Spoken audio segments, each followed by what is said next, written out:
What is going on? We are back. I am not dead. Unlike some people thought, I am not dead, believe it or not. Welcome to the stream. We are here in LAX, and we're going to be heading over to Denver. It's actually snowing in Denver. Can't believe it actually is snowing, but it is. So what is going on? Pencil Guy, it's going to be a great evening. I am so pumped. And you can see, you know, things are actually running properly. We're in LAX with 100% traffic, and my computer's not breaking, which is pretty sweet. So it's going to be a great evening here. We've got about 24 minutes until it's time for us to go. So we're going to jump at the flight deck, and we'll get started here.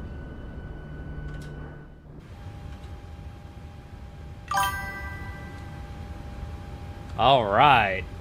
So we're in our MAX8 here. We are in...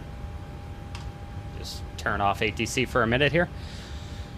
We're in the MAX8, and we're getting ready to take this over to Denver. So it's a brand new airplane for us here. The last crew brought it in from El Paso. It's a easy trip today for us. Easy start to day 2 of the trip. One leg today, just LAX to Denver.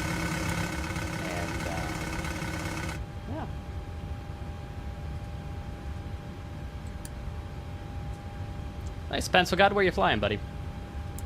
We're heading over to... I can't believe it's snowing in Denver. I didn't plan this whatsoever. I actually saw that it's snowing and was like, oh, shit. So, okay. We've done all that. Let's jump into, real quick, let's just run over, do the light test. All right, light test is good.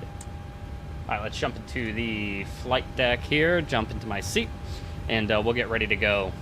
First things first, we're going to start my flow up here.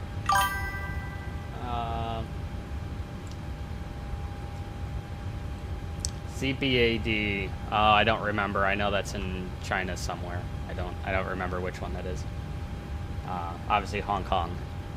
Let's see here. Let's get the fueler actually going here while we're here. So let's connect the fueler. And we need to make a decision on what we're doing with the fuel here. So we're going to run over to the iPad really quick. Check out our release here and see what we have going on.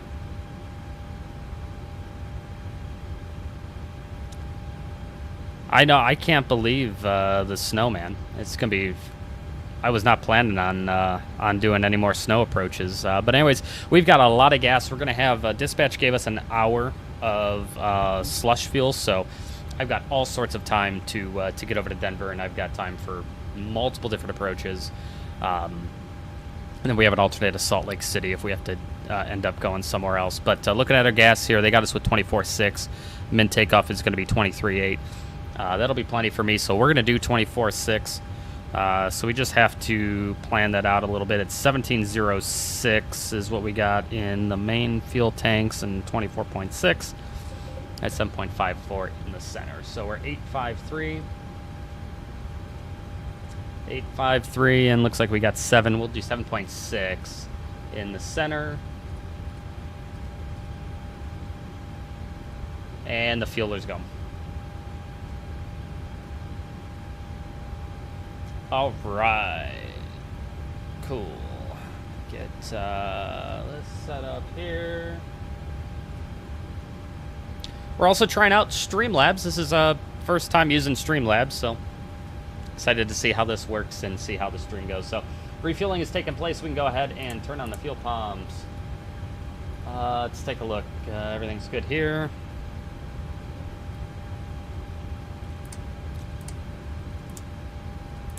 That's good. A's off, B's on.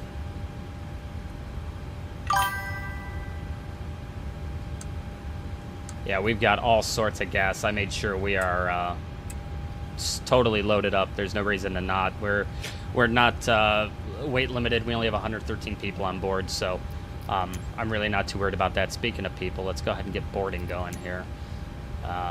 We're going up to flight level 370 today. And landing in Denver is going to be 5450.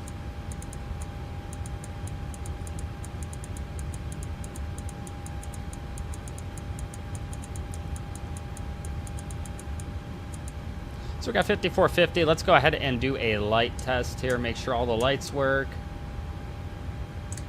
Hello, Captain. We are ready for pushback. So we'll walk over to the front of the airplane, make sure everything is good in terms of lighting and everything here. So the landing lights and everything are working. The strobe I can see on the right wing is working, and on the left wing, we've got a good strobe.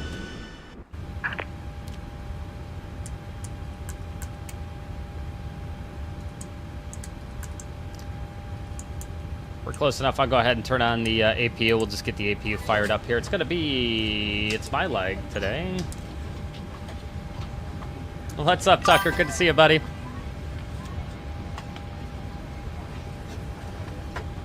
Oh, it's good, man. Oh, it's so good. It's so good to be back. Let's see. It's going to be my leg. That's set. That's all good there. We got to set a couple things in the MCP. Let's get runway heading going here. So, runway heading, I think it's 240, 251.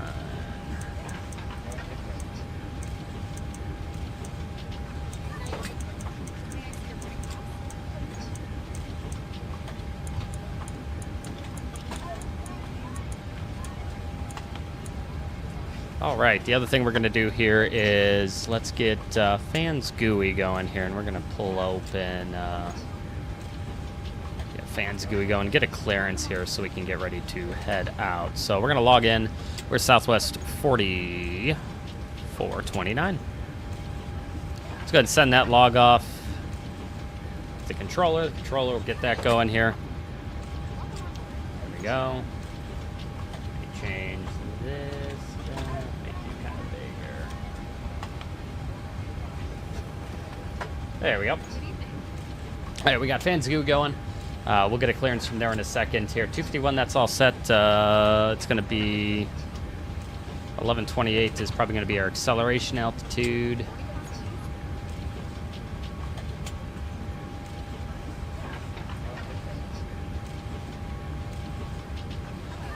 Well, I'm sorry, man. We'll be back. We're not, no more not being here. It was not fun having a computer that wasn't working properly, but we got it figured out. And once we get to cruise, I can tell you guys all about what was actually wrong. So there's our clearance. We're cleared to Denver. Orca 5 Las Vegas as filed. Climb via set, except maintain 5,000. That's set. We'll expect 370 and 10. Departure 25-2. Squawk in 3776. That looks good to me. 3776. Turn on the transponder. Squawk on the left side there. And... okay, we're good there. We're good. Let's test this guy out. Just keeping the flow going here.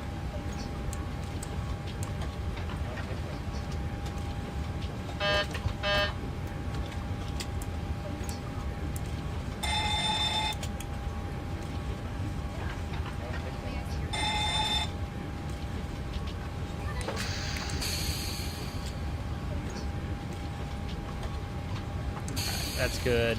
And let's see. Okay, let's jump into the FMC and get started here.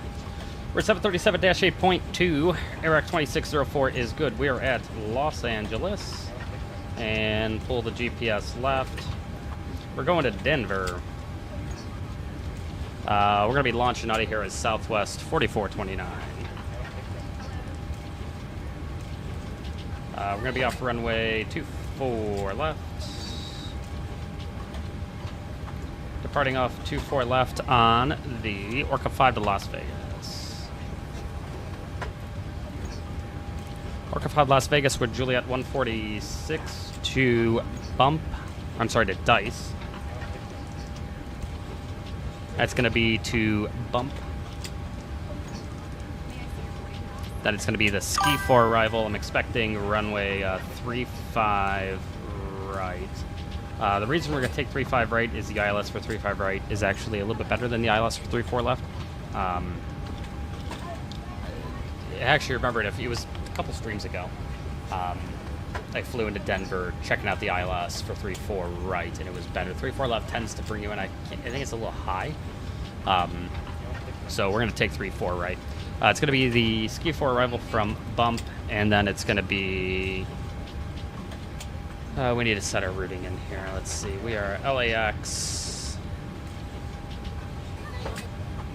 to Denver.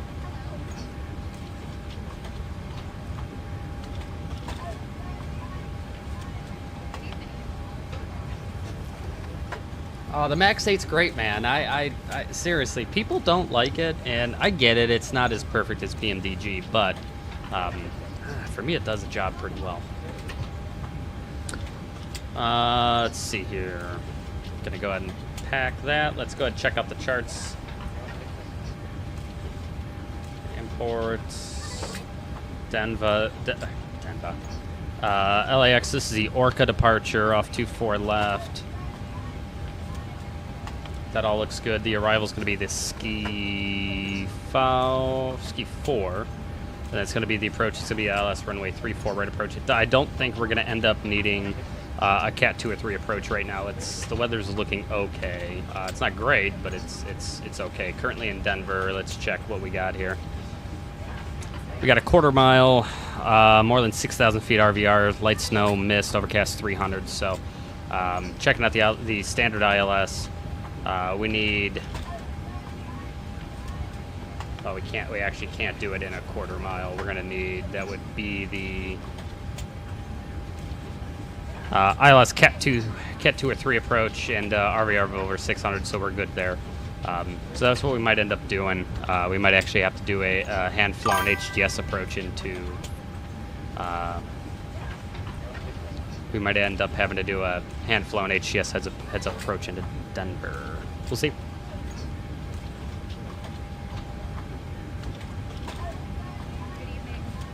I'm going to have to get the... so I have the A350. I bought it. I have everything ready to go. So I will be toying with it quite soon. It's coming. Ski, it drops us off at Teller. Can we pick up the arrival from Teller? I think we can. We can. Cool. So we'll take the ILS 35 right from Teller. LAX Denver 4429 off 24 left 45 Las Vegas Julia 146 dice bump and Ski 4. That looks good to me. We'll activate and execute it. Let's see, reserves. We're gonna need to do some math here. We have an alternate and the FAR reserve is what we have to calculate. So that's 8,150. So that's 8.1. We'll do 8.2 in the reserves and a cost index of 12. We're going up to flight level 370. Cruise wind is going to be 19 at 16. You know what? I don't think iFly will take it if I type 19 and 16. Plus 7. Good. Route data. Let's do a wind request.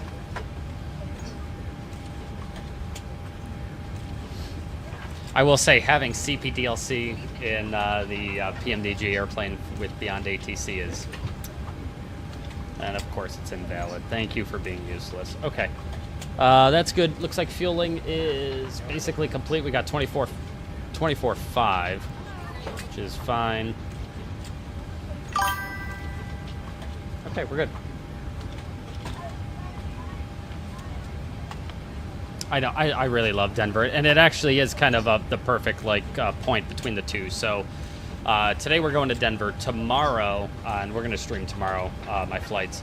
It's nice. I've got a West Coast trip. My trip started yesterday. We did Las Vegas to San Jose to LAX. Today's just LAX Denver. Tomorrow's going to be Denver to Pensacola, Pensacola Nashville, Nashville Columbus.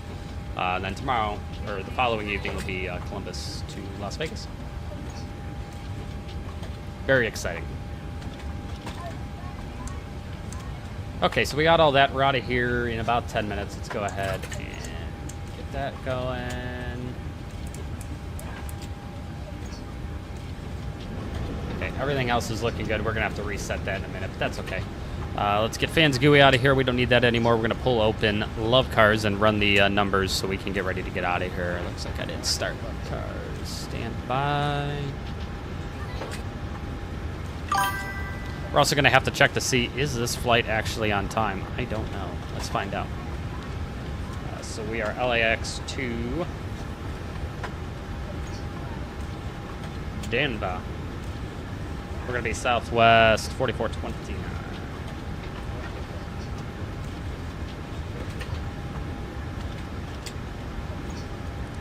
You have to select yesterday and then today, and then it'll take it. 4429. It is on time, 7:30, so cool.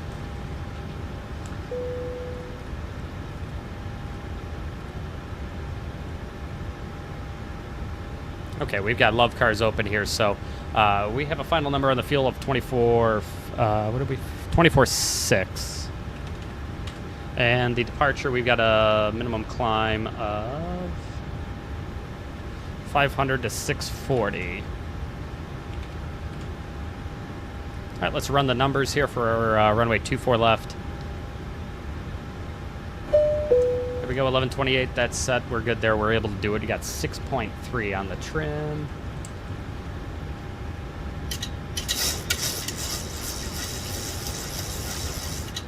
All right, 6.3 is set.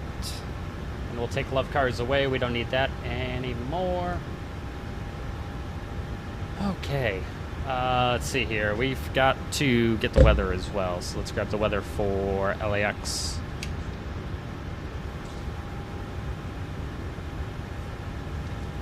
Let's go ahead and make a note of that. And make a note of our clearance. We'll run the briefs, run the checklists, and get out of here. So we're at LAX. Southwest 4429. Los Angeles.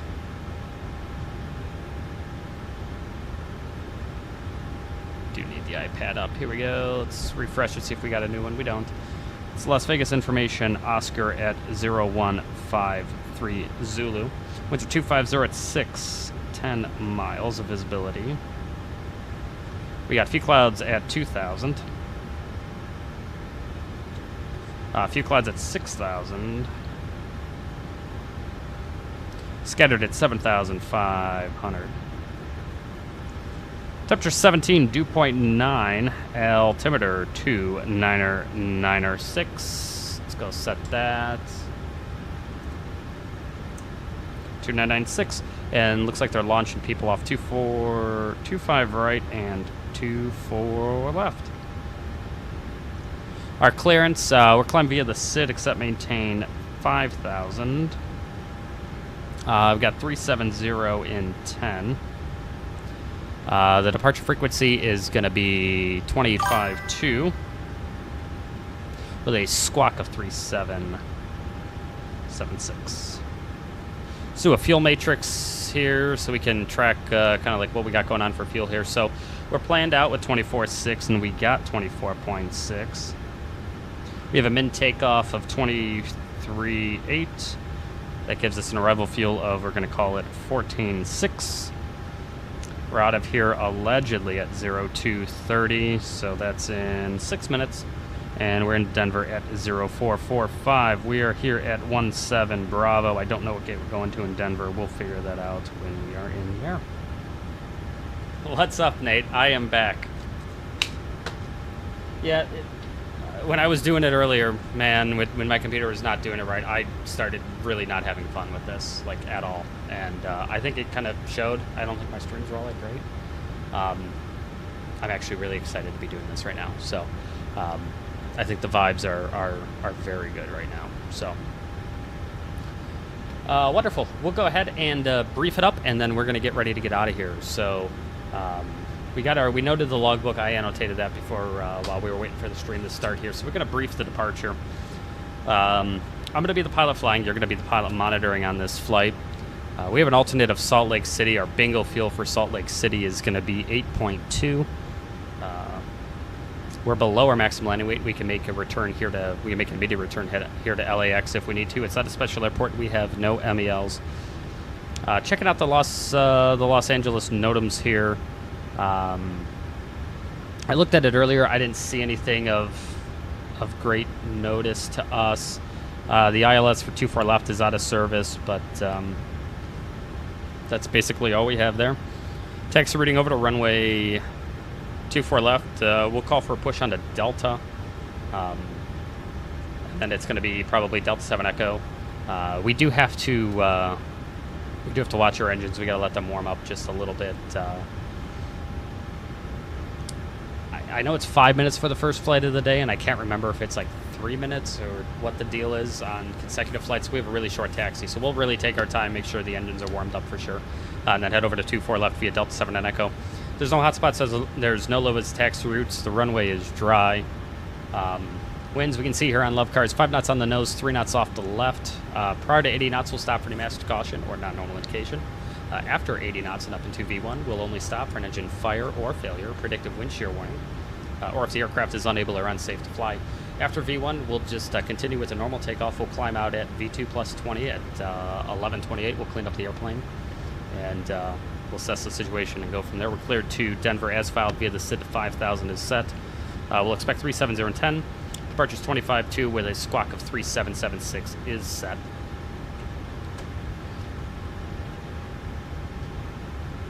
We're at Los Angeles, Denver, Southwest 4429 off 24 left. Orca 5 Las Vegas, Juliet 146 dice. Bump. And then the ski for arrival. The Orca 5 off runway 24 left. We'll climb on a heading of 251 to 640. Then climb direct to cross Delray at or below 3000. It's a 251 heading with radar vectors to cross Clipper at or above 10,000. Kegs between 13 and 19. Coop at or above 15,000. Orca Navy. Blazin and Las Vegas. We're going to be on LNAV and VNAV on the departure. We are not going to be doing a heads-up takeoff. The minimum required climb gradient is a minimum climb of 500 feet per nautical mile to 640. Engine failure straight ahead, heading 251. Transition altitude is 18,000 feet. Questions? The brief is complete. Before start, originating checklist. Logbook is aboard. Landing gear pins 3 aboard. Fire warning and overheat checked. Start levers. Cutoff. Stab trim cutout switch is normal. Lights test checked. FMC programmed. Briefings complete. Oxymasks and quantity checked. DC's on. Navigation switch is normal. Display switch is auto normal. Fuel. There we go.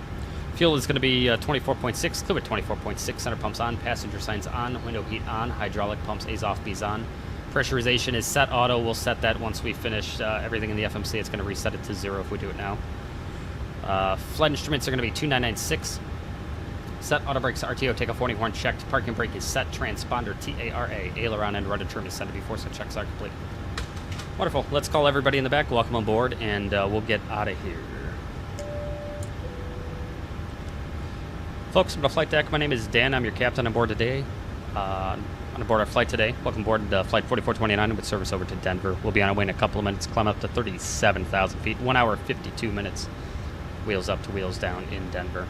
Currently in the Denver area, we have overcast skies with snow. Temperature's 32 degrees. We're expecting a low tonight of 29 degrees, and the snow is going to continue all the way until tomorrow morning. Then it should clear out by tomorrow, and then later this week it'll be 70 degrees. So, interesting time here in Denver. We'll be on our way in just a couple of minutes. Again, 37,000 feet, 1 hour, 52 minutes. Thanks for choosing us here at Southwest. Welcome aboard. Okay.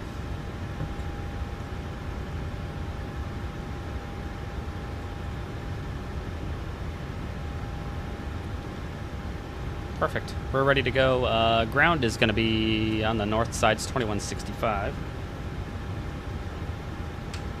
And looks like tower is going to be 33.9.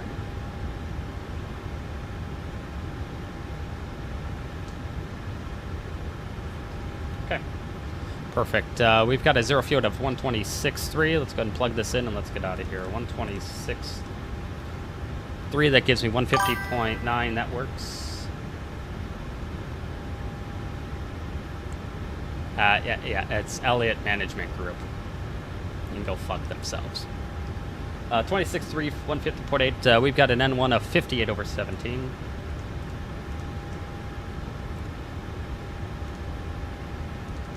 Sometimes it doesn't take 58 for some reason. Let's do 56 over 17. Sometimes 58 doesn't like it. It doesn't like that either. Just keep taking it down until it takes it. It should absolutely be taking this. I don't know why it wouldn't be.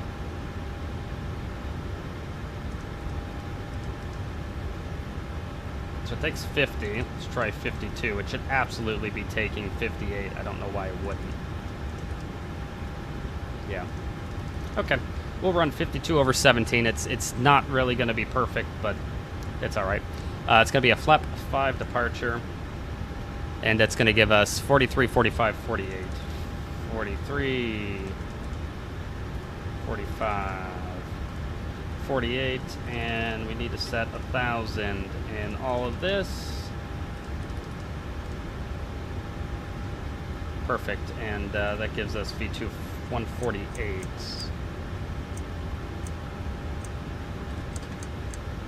All right, there's LNAV and VNAV, and let's go ahead and get my seat in position, run the checklist, and go.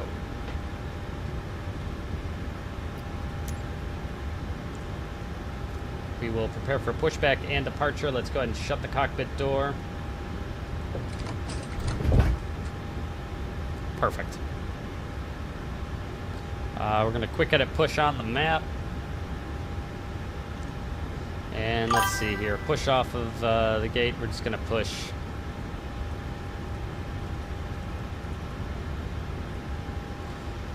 We'll push back onto Delta the right way.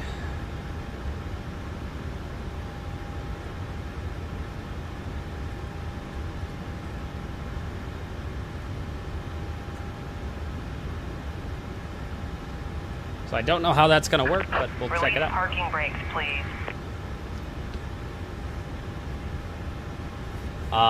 Nate, no, I needed to do it. No, it's good to be back, honestly. It's good to have the computer running properly. I'll tell you guys all about how I fixed it. It was kind of silly, actually, what was wrong with it. But long story short, it was not hardware related. It was actually something internally that was actually kind of odd, but I'm glad I figured it out. It took me long enough, and because it wasn't running right, I really wasn't having fun with it. So it's nice to have everything running properly. I'm happy with the way it's performing, so I'm having fun. So that's always a good thing. Let's go ahead and run the checklist. All right, before push checklist is 0 fuel weight 126.3, Saitek weight 150.8 cross check. PWB remarks reviewed, N1s are going to be 52 over 17 reduced set. Runway 24 left set flaps, PWB 5, CDU 5, V speeds 43, 45, 48 set, stab trim 6.3 set, minimum clip altitude 1128 set. Flight deck door lights up before push checks are complete. Throw the beacon on, and let's call LA ground and get a push onto Delta.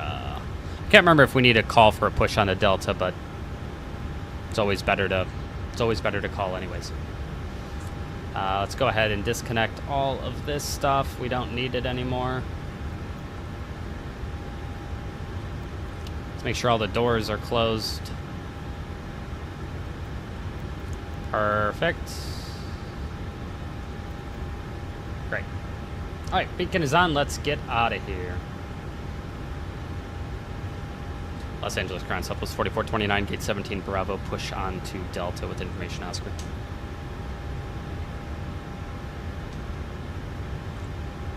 Push Delta approved, face northeast, Southwest 4429. All right, northeast it is, and brakes released, jet put push. All engines clear. Start at will. All right. Packs off. Spin 2.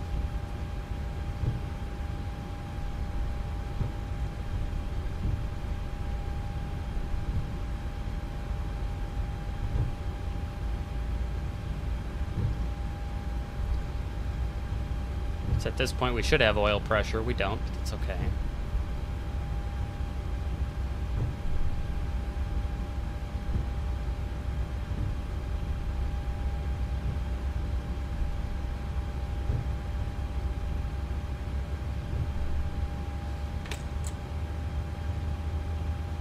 Alright, and a MAX, we're going to wait. Brake set clear to disconnect. Thanks for the push. Have a nice evening. We're going to wait for the N2 to get to 63. The starter will cut out. And then we'll be able to wait for the rollback. The red caret will go away on the EGT monitor, and we'll be able to start number 1.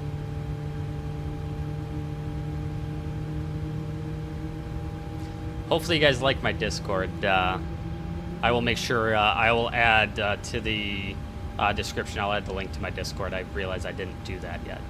So, I will put the link to my Discord in the description. Hang out with us.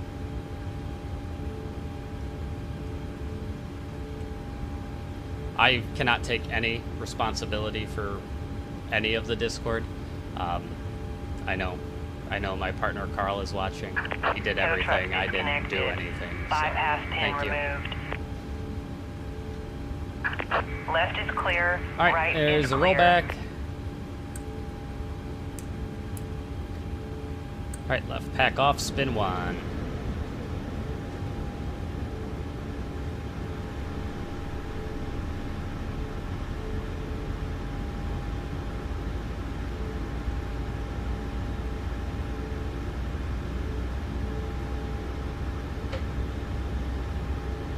Thank you, ma'am.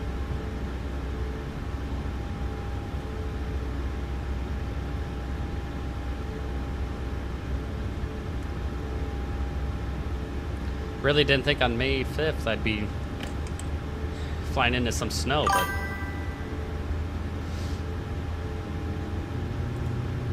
light off.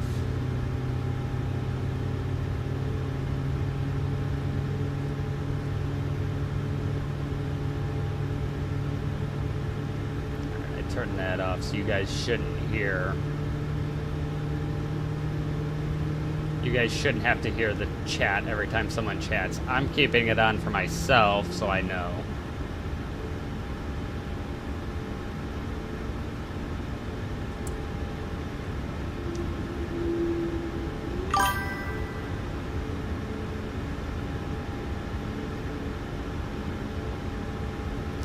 Alright, and we got SAR cut out. We're just waiting for the carrot to go away, and there it is. There's rollback. We got a good engine start. All right. Tug tow bar, bypass pin, communications bag are clear.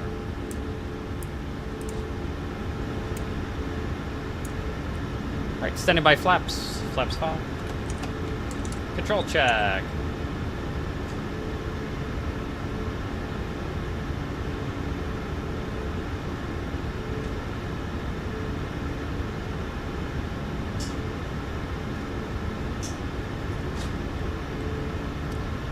Before taxi checklist, the electrical generators on, probe heat on, anti-ice off, flight controls free, flight deck windows closed, locked, flaps. CDU 5 indicates 5, green light before taxi checklist complete. We're clear left and clear right. Let's go ahead and set the dome light off. And what is going on with traffic here? Let's get beyond ATC and let's make the traffic go away. I don't know what Southwest is making.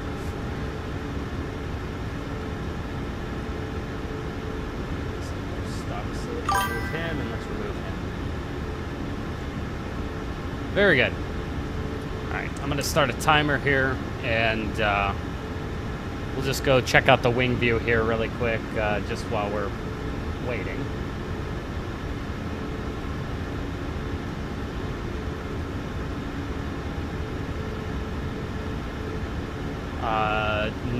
No, this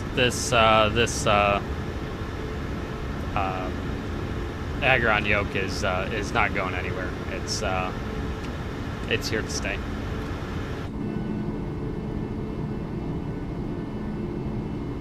So, let's see if this works. I want to make sure this actually works. Is that actually? Ah, much nicer. Very good. All right. Release the brakes, and we're gonna call for taxi. Southwest 4429, ready for taxi.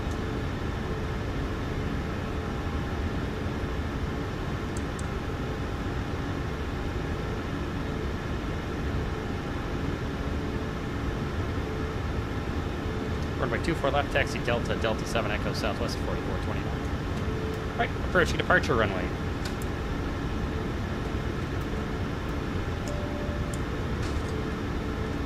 Before takeoff checklist. Minimum takeoff fuel verified. Departure plan not required. Attendant notification complete. Electrical generators on. Anti-ice off. PAX auto bleeds. Engine on. APU off. Start switch is left. Continuous APUs off. Flaps. City 5 indicates 5 green lights. Start levels auto recall. Check. Before takeoff checklist is complete. The only thing I'm going to have to change really quick is...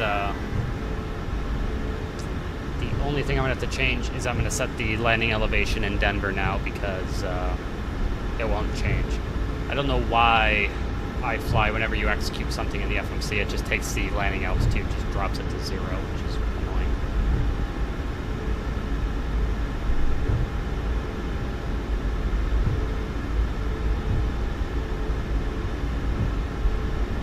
I'm so I don't even know how to pronounce the name, but that new company's A350 looks pretty cool.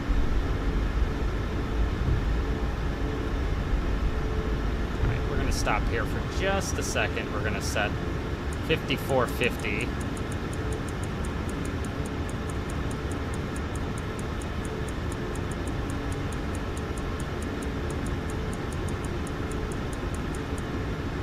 There we go. And we're good there. For the tower departure is gonna be 25 2.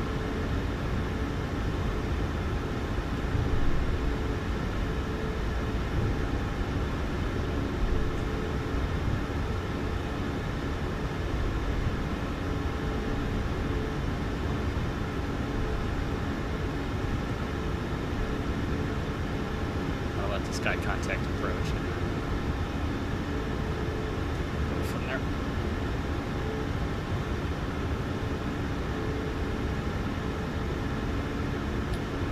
Los Angeles Tower Southwest 4429, ready to go to...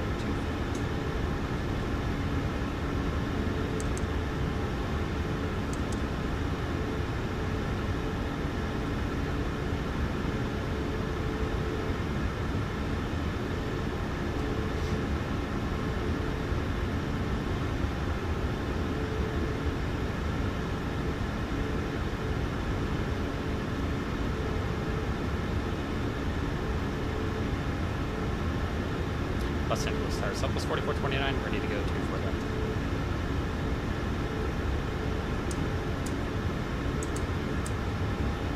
Arnav Delray, runway 24 left, clear for takeoff Southwest 4429. Alright, it's Arnav, the Delray, we're good to go. We're going to be an LNAV and VNAV.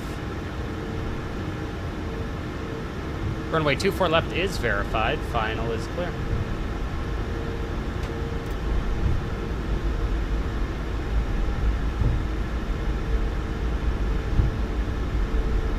Alright, if you guys are ready, I'm ready. Let's get the hell out of here.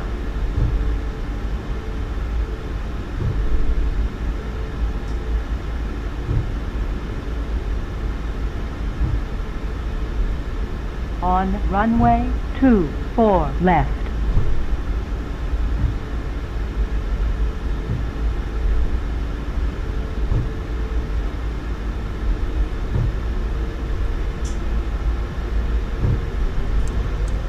Set takeoff thrust, 81.3.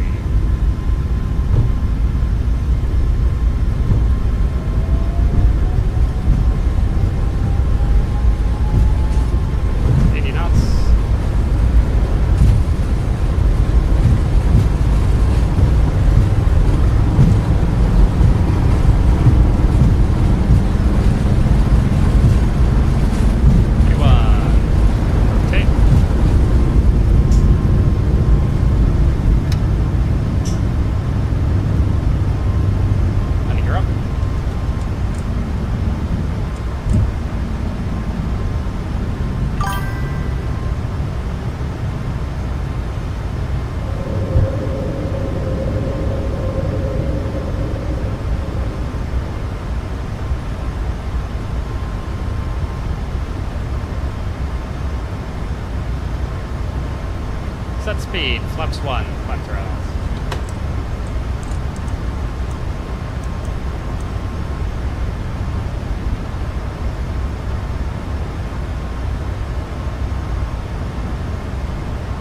Flaps up. Departure, Southwest 4429 today. And it's going to be a 251 heading, which is what we're going to go to now. 25 2, and And we're not going to accelerate. We're going to maintain flap up maneuvering speed since we're flying away from our destination. So I've got approach good Southwest 4429, passing 3,300, climbing via the Orca 5, maintaining 5,000.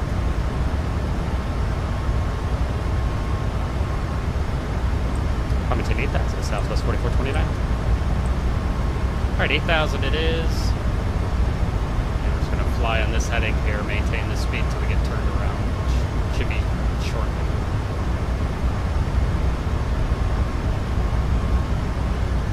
Through 5,000, we delete the D-rate if you're running an NG, but we're on a max, so just leave the D-rate in.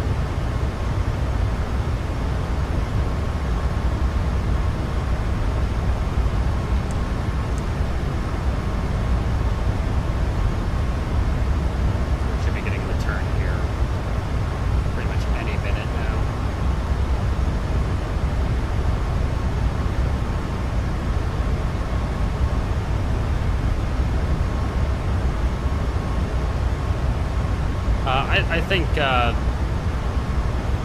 there's 7 for 8. We're an FMC speed and Alt acquire.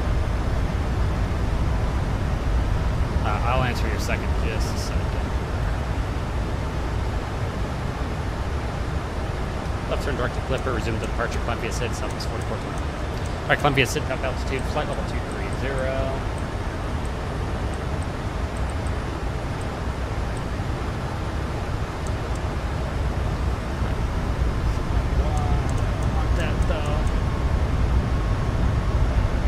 Like this, and it's a left turn direct to Clipper.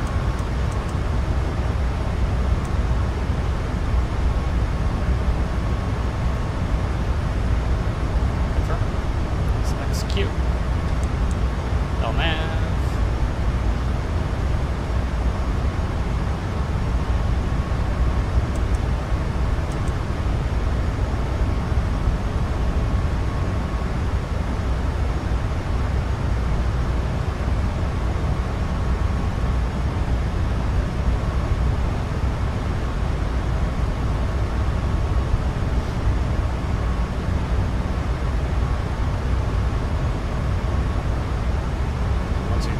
Through 10,000 feet. Once we roll out, we'll ding the attendants and we'll accelerate. Not sure why the flight director showed me as such a hard turn to the right. Through 11.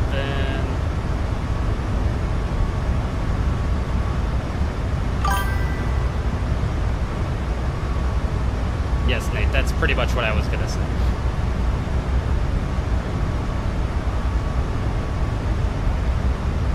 Take the D-rate out. We'll let the airplane. I'll let the airplane start to accelerate here.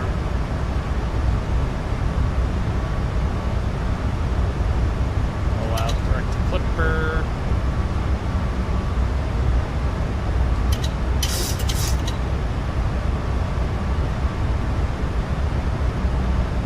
Alright, there's direct Clipper. We are accelerating.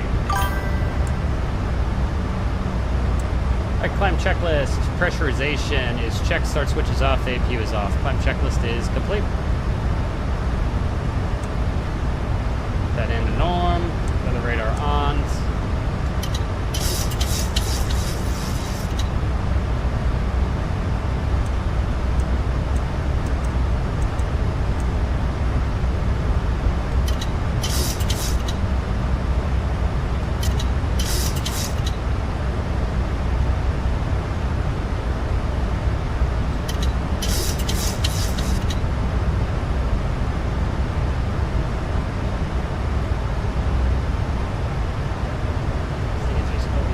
Accelerate. Let's go ahead and get Command A.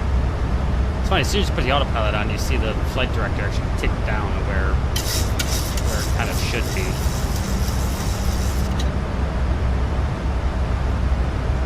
But yes, I prefer the PNDG sounds, but that's because I have the Boris sound pack.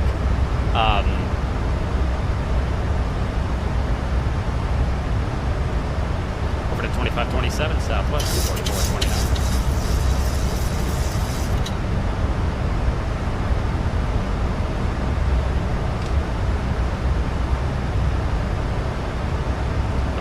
Southwest 4429 is out of 16,000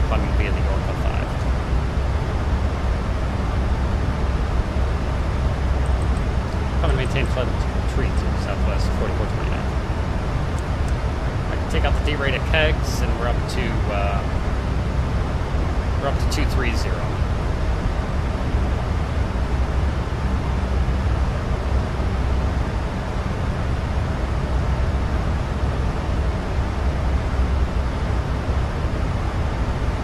Alright, coming through 18,000 feet. We'll go ahead and go to standard.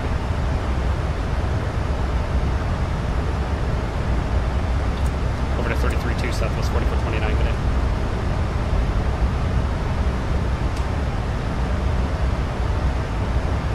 LA Center, good evening. Southwest 4429 is out of flight level 185, climbing flight level 230.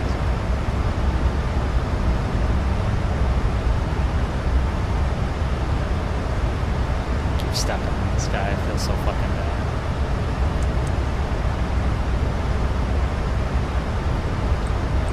Climb flight level 370 Southwest 4429. Alright, 370 it is.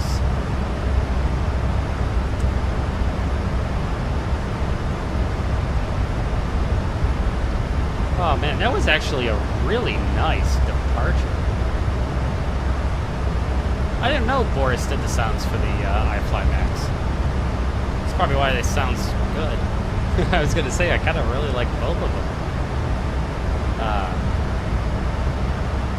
Well, once we get up to 370, we'll kind of go through, like I said, I'll show you guys the rest of the trip that we have scheduled for this week. Then we'll talk about how I fixed this computer. Like I said, it was really nothing wrong with the computer. I know the frames probably were a little iffy there in Los Angeles, but that's LAX with 100% traffic. I absolutely would not have done that before.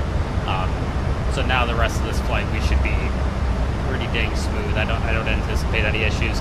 Of course, I haven't actually. I've only done my testing in, you know, the sim and not actually streaming the sim. But for the most part, when it's just me flying and not streaming, it's been super duper smooth. So hopefully that continues.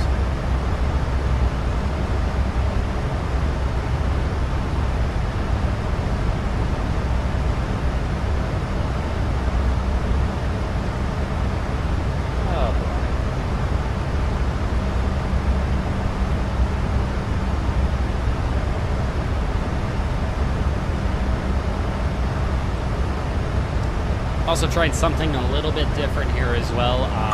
This might actually become an actual standalone video. So aside from the streams that I'm going to do all the time, I'm going to actually try to record videos. So I think I set it up correctly. I'm not only streaming this, but I'm recording this to my computer as well. So I'm really putting it kind of to the test. If it can handle this, obviously it can handle it. It'll be fine. But yes, it is absolutely just the king of causing problems, which is why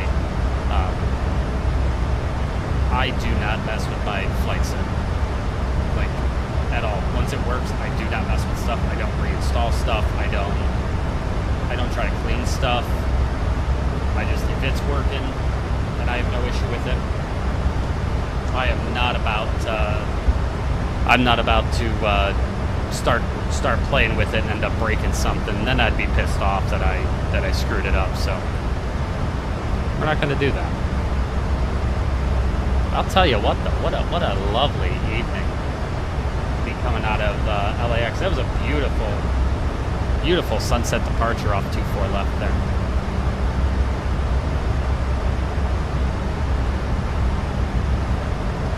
And words cannot describe the amount of happiness I have actually having a 700 in the sim now. It's so nice. Tomorrow we're flying the 700. It's nice to be able to fly, to set up a trip to fly. Oh God, 2028. As much as they need to update the sim, if it gets updated every 4 years, it's going to be a constant. I feel like we're never going to get something new, especially from PMDG. And I'm not trying to bash them. I'm concerned.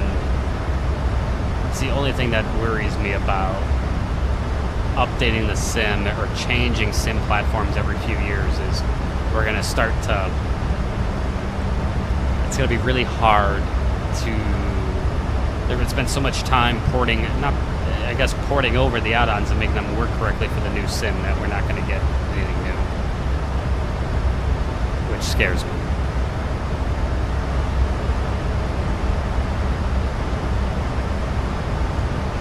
Turning down some of the lighting here.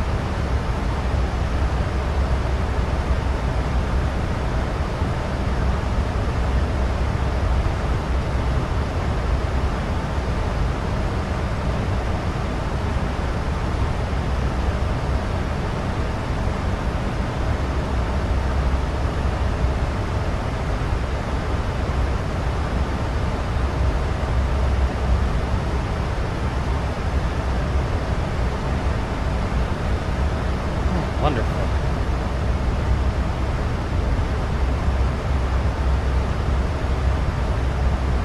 Okay, now we're on the iPad.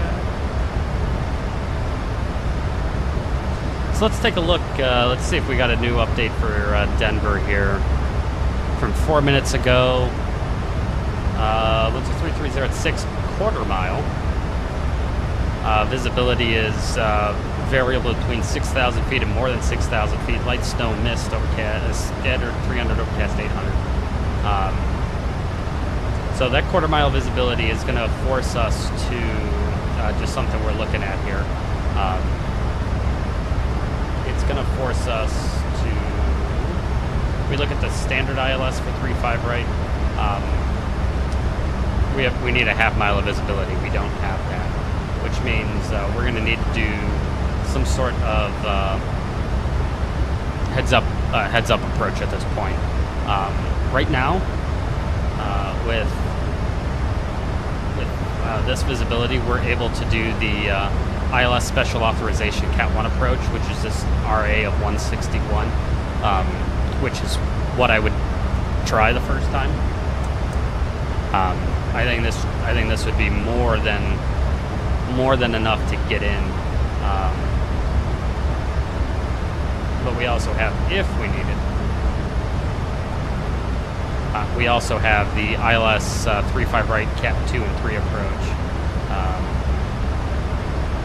So we'll see what ends up happening. Like I said, it might be this SA Cat 1 approach if the weather stays the way it is, or we'll have to change it. But that's what we're looking at right now.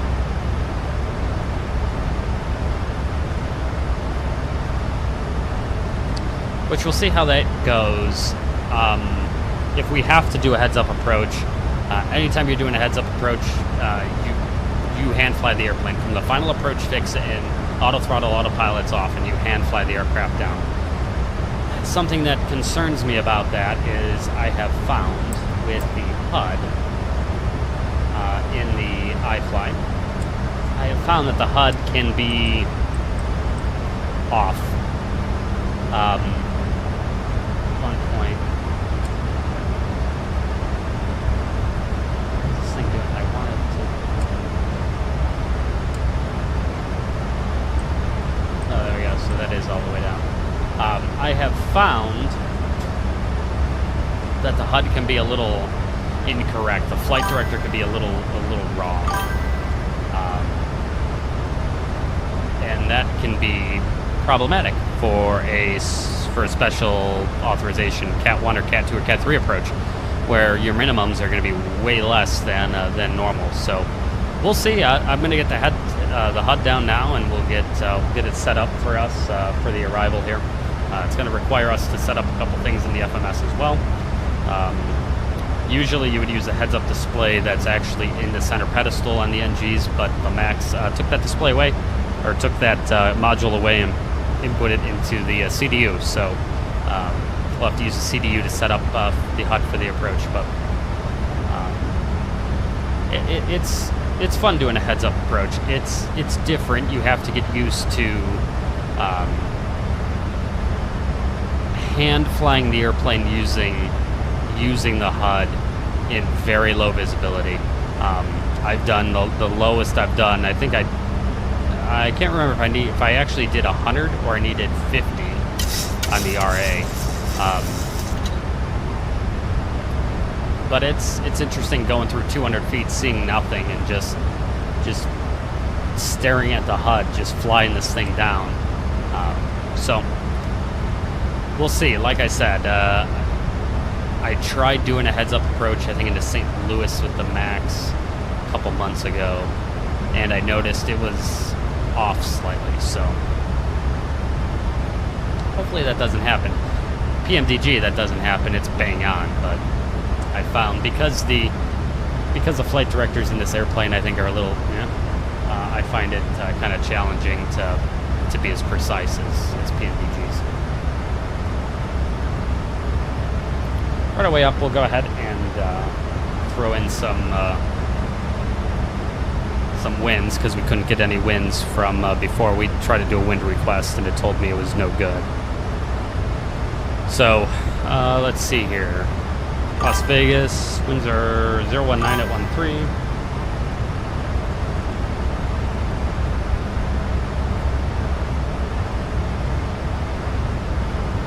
That's got to be something, man, doing it IRL. But you guys don't even have a HUD, right? I mean, you're just doing that straight off the glass displays, Nate, right? That's even crazier to me. It's one thing doing it with a HUD, but doing it off glass displays is crazy.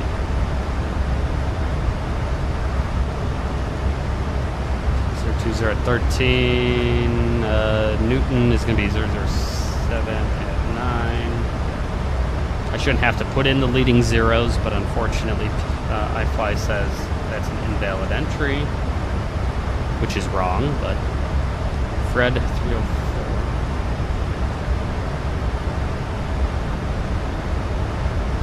Dice 255 at 17. Bump 261 at 20. Oh dear God. That's good there. VNAV. Let's go to forecast. And let's put in the descent forecast here. So, no.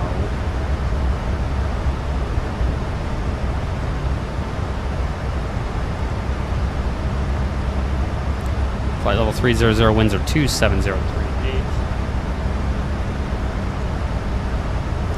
We're going to be flight level 180. Wind is going to be 27041. And then at 10,000, it's going to be 1706.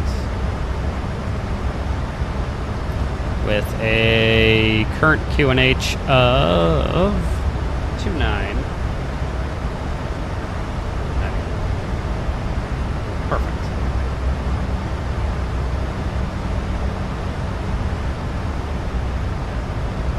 All right, there's flight level 370. What's up, Airliners X? Yep, we're back, man.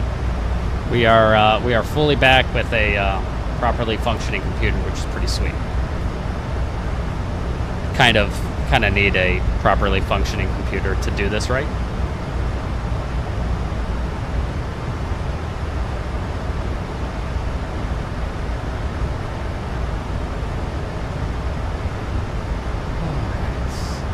Looks like the rides are relatively smooth so far. A little bumpy. I'm going to keep the seatbelt sign on. Keep the thing on. I don't know. I'm guessing that's actually the window. It must be the way the sun is on here. There's like window crap. It's trying to do like a window thing. Yeah, Nate, this is wild. So we'll take a look here at so you guys can kind of see the trip here and what we're trying to do.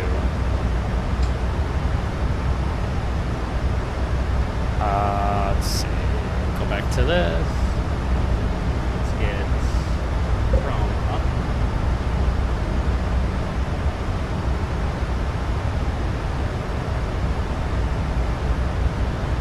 Put Chrome right there.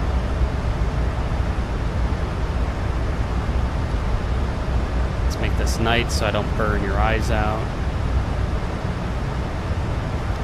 So here's our trip. So yesterday, the first day was Las Vegas, San Jose, Los Angeles. Nice overnight, long overnight in Los Angeles. Then we picked up the MAX. It's one leg today, Los Angeles over to Denver, and then we're done in Denver.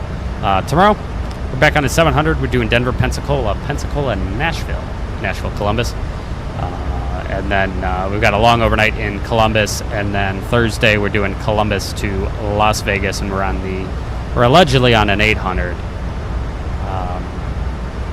Let's see what 1413. Let's see what is saying we're gonna get on Thursday. It's not in there yet, but we'll see what happens. We'll see if we get an 800 or what the deal is. So, but yeah, that's the trip, and yeah, gonna be a nice trip. Nice, easy, long overnights, short days. Tomorrow's the longest day, really.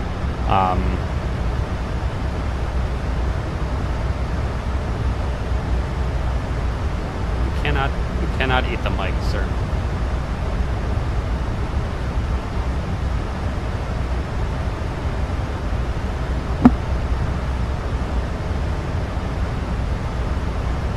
I guess it does.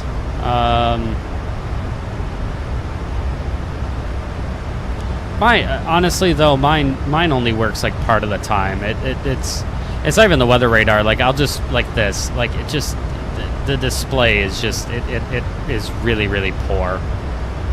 Sometimes I won't get the ARTCC boundaries on here. It's weird.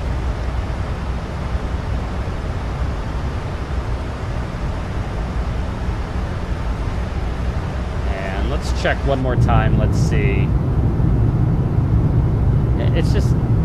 It's just a little bumpy, so we're gonna just keep the seatbelt sign on.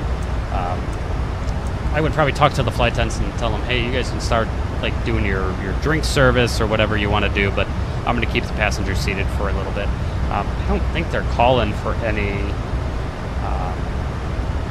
real crazy turbulence here. If we look at turbulence US and put this down to, what do we have, 370? Yeah, there's some bumps here. It looks like we're just gonna be in some bumps for a little bit, so nothing crazy, but enough that we're going to keep people seated.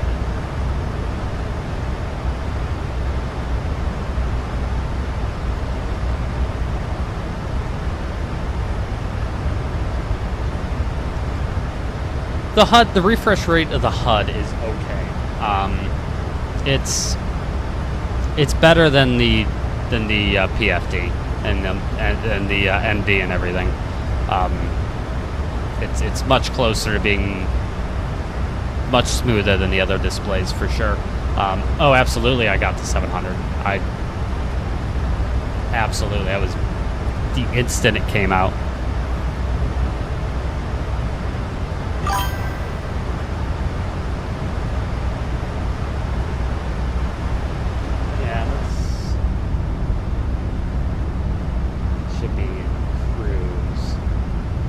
Should really be with sunrise, sunset.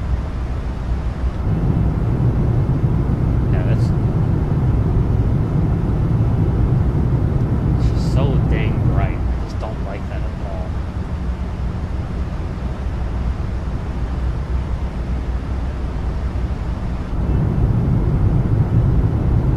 Yeah, I'm not sure what's up with the reflections in the windows, but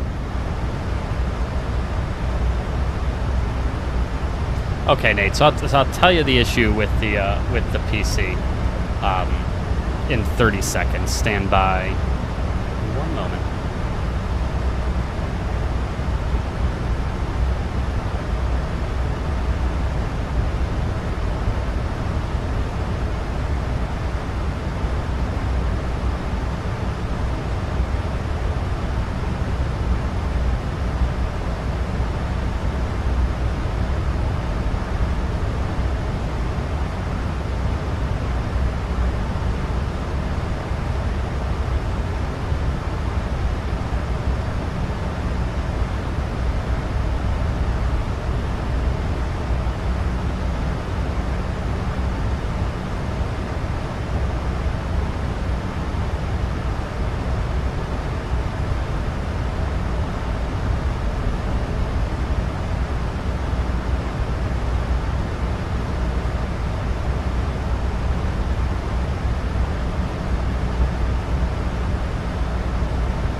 Okay.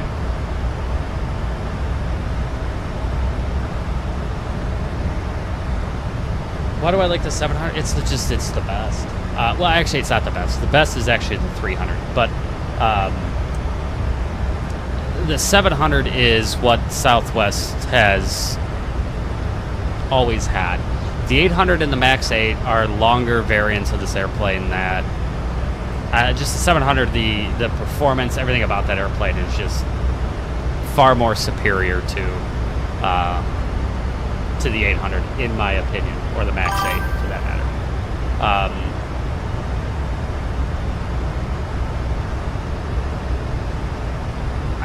I think he's working on liveries. I'm not sure. I'm not sure what's going on, where he is, but I think he's working on liveries.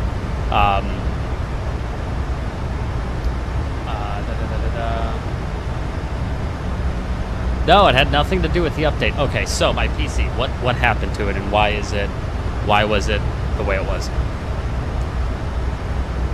Long story short, back in the day, I used DLSS Swapper, an old version of DLSS Swapper, and whatever I must have swapped to,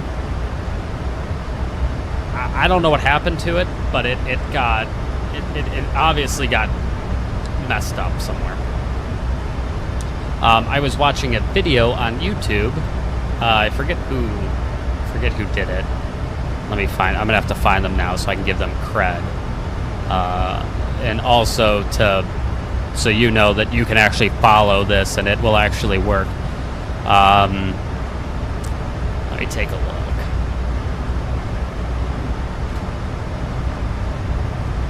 I want to say it was your sim CFI. That's exactly who it was. I thought that's who it was. It's your sim CFI. He did a video, how to make your sim look and run fantastic. I'm actually going to take said video and I'm going to put it in my Discord. If you guys are not in my Discord, you got to check it out. He did a video here talking about FPS. And anyways, I forgot I used DLSS Swapper. I forgot I even messed around with it. It was just sitting in my... I just forgot about it. And in there, he talks about updating DLSS Swapper and stuff like that. I realized I had an old version on my computer, and whatever the DLSS it was trying to use was all... It was very broken. I got rid of it. I deleted all that. Put the new version of DLSS Swapper on here, have the current version of the frame gen DLSS whatever, and it works like an absolute charm now. It has absolutely no issues. I lock my frames at 60 and I don't ever see issues with it.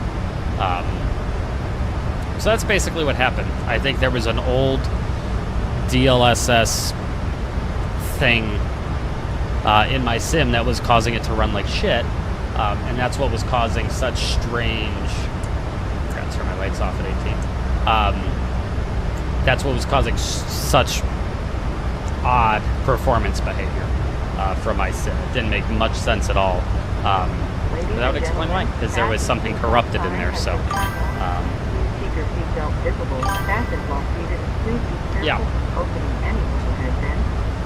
Yeah, I gotta watch more of him. I gotta check out some of his, just some of his CRJ content, because I need to get better at flying the CRJ. So, but yeah, that's what it was. So I figured it had to be something like that. It made no sense. The performance I was getting with the hardware that I have, it just didn't make much sense at all. You know, when I would turn frame gen off, I could barely maintain like 20 FPS, and that made no sense for my card. So doing it now, when I turned it off, I think I was in the 40s without frame gen. So I was in the 40s. I have it set to a max of 60. Let it upscale it to 60, and it stops. And it's like I said, it's been really great ever since. ended up messing around with it for like 2.5, 3 weeks, just making sure everything was good, and it was much better. My estimated time en route, wheels up to wheels down, was I believe 1 hour and 55 minutes, 1 hour and 52 minutes, and we're 32 minutes in, so we got about an hour left. Let's see, our top of descent is at 0418, so exactly 1 hour from now is our top of descent, and then we'll be landing probably about an hour and a half.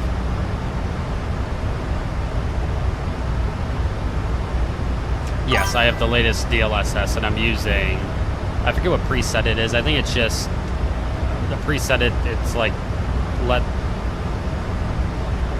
me pull it up. So I have the latest. DLSS. It's version 310.6. DLSS frame generation is version 310.6.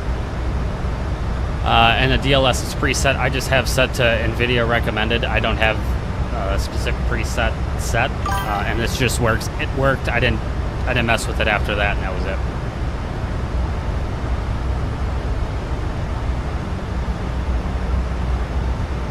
Well, thanks for hanging out for that long, man. Yeah, it's going to be an interesting arrival. You have to check out the video once we publish this, because it's this is going to be an interesting arrival into Denver.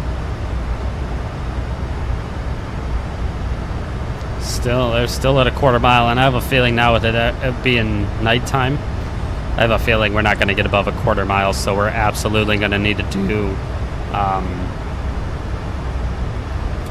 an HGS AIII approach. Surface Viz is 1 3/4, so once we get down towards the ground, it gets a lot better. But I'll have to try out preset K.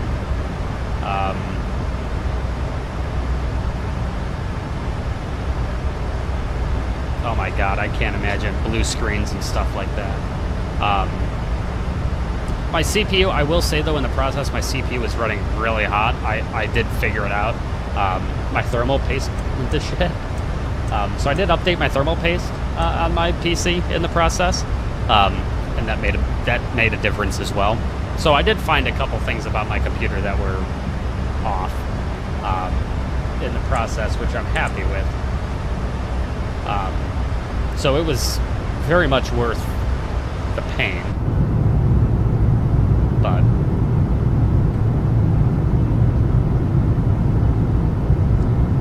here's my chat. There it is.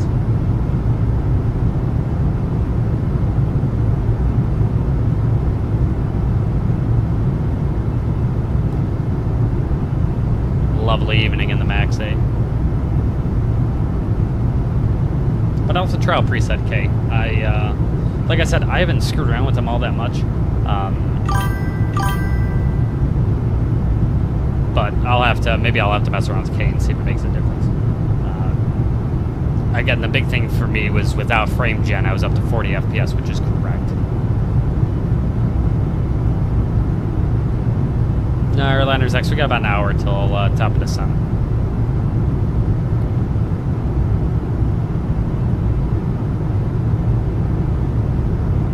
Yeah, it absolutely exposes issues. Like I said, I never realized, and I was pretty good at watching temps for a while there, and then they were just fine, so I just kind of stopped paying attention. And the one day I was looking, I was like, oh, we're at 90 Celsius on my CPU. That's a problem. So I'm kind of glad I didn't fry it. I thought it could have happened.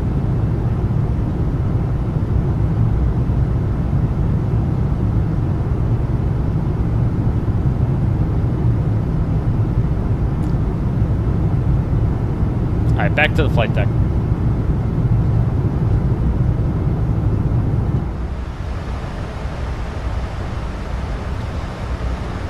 Oh, man. Let's see, what gate are we supposed to be going to in Denver? We're going to Charlie 47.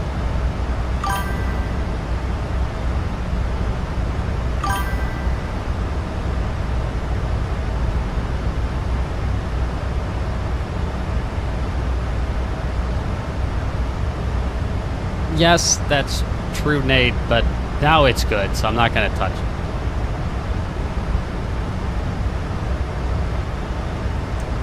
Once it's working right, I don't want to break it. I realized that it ended up breaking my sim, but that's not the point.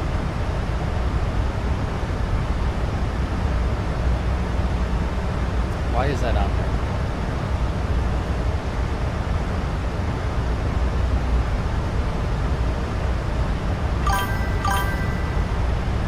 There we go.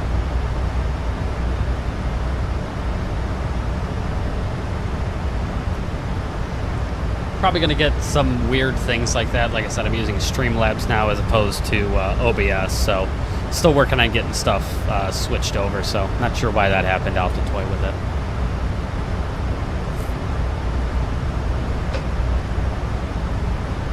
But let me try it. Hang on a second. Let me see if this works.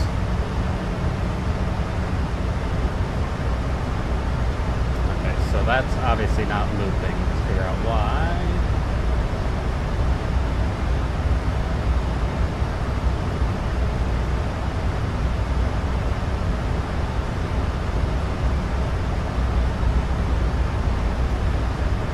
I know you probably got them stored up for me now. You're gonna be like, oh, this entire flight I'm just being given issues by you. But no, it's I'm glad it's working. I swear something changed quite literally in the middle of my streams. The initial streams, I really don't feel like I had that issue at all. And then all of a sudden it just started later in stream. So I don't know, something must have changed in the recording software.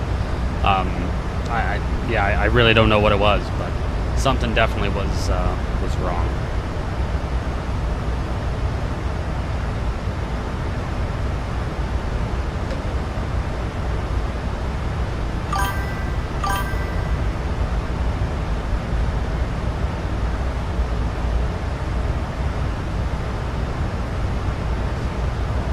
Head tracking kind of fun.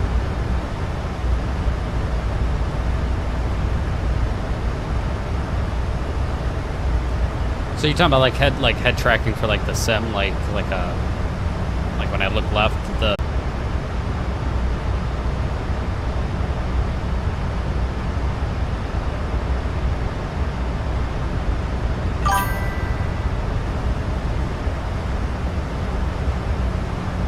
I have to look at it. Like I said, I found out I move my head a lot, but I'll have to check it out. Yeah, something happened. My Pilotedge disconnected. I don't know what happened there. Pilotedge connected. There we go.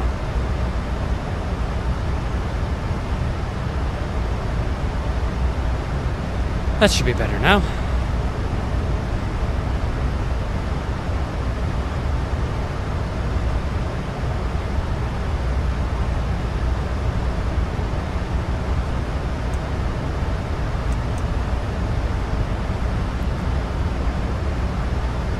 What's the weather going to be like tomorrow in Denver? Am I going to deal with snow leaving Denver tomorrow?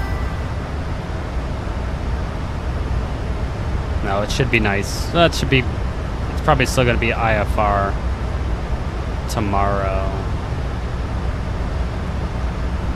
Wednesday, because I'm out at 2 o'clock my time. So that's... 2 is 14, it's 1800 Z. So it looks like the snow is going to be finally ending, but we're probably going to need a de-ice tomorrow. That's probably the last time I'm going to need a de-ice until like the late fall, early winter.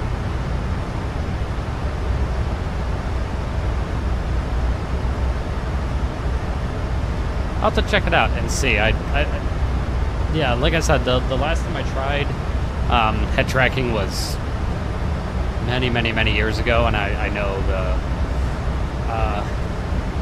what we were using for it was quite crude. So I'm sure now it's a lot better. And probably too, when I was using it at that time, my computer, I was like lucky to get 30 FPS. So that made it kind of disorienting. So now with actually good frames, it's probably a better solution. What's up, FS Nave? Good to see you, buddy. Welcome to the stream. We are cruising on our way to Denver. Denver's looking absolutely wonderful right now. Quarter-mile visibility, light snow, RVR more than 6,000. So, yeah, happy accident. I'm flying to Denver. That's for sure. Please don't try to get me by, because I'm gonna buy it. It's the problem. You guys know this. Anything that you say I should buy, I end up buying. Looks like we got some bumps here. I'm gonna get the seatbelt sign back on.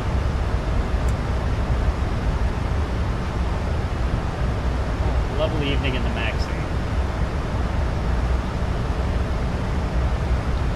Luckily, if the HUD gives us a difficult time when we have to go around, I have a ton of gas.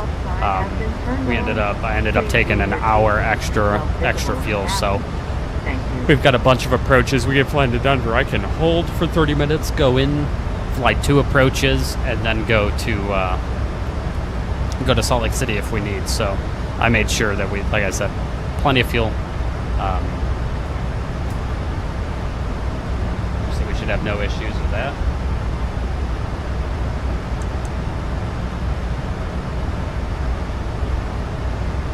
I also made sure I got the resolution of this stream better, so it's a standard resolution. It's not that wide resolution that I was using at when I was on OBS. So because of that, I've had to crop out some of what I see on my screen for Flightsim. So we'll see. Hopefully this is good. If I need to toy around with it and move the actual image left or right on the screen, I can. But I think this should be okay. This should be pretty centered in the screen there for you guys.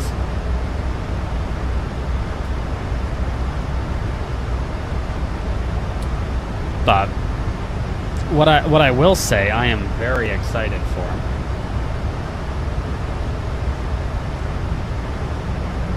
I don't know if you guys saw this yet. Let me get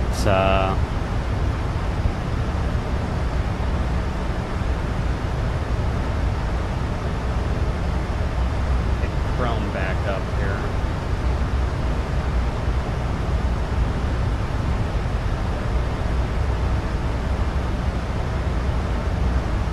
There we go.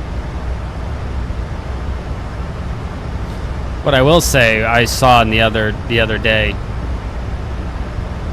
voices for natural voices for tower sim. So when I do my tower sim again, we should have some much better voices for the traffic, which is quite exciting. I'm really looking forward to check that out. Pumped for this A350. I really hope it's as good as what they say. It looks really good. This looks very solid. I would love this. So hopefully this ends up being something, and we get this. We get a good 787 coming soon. This Bluebird 757, very pumped for that airplane. Looks like that's going to be a Q3 release, which is pretty cool. And yeah, I'm trying to look at some different releases and stuff like that have come out since I streamed last. And I don't think there was a whole lot. I feel like we really haven't had all that much, aside from the 700 coming out.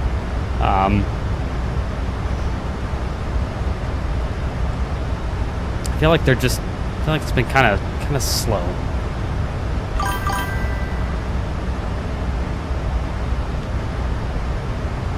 Yeah, I really hope we get a really solid 787.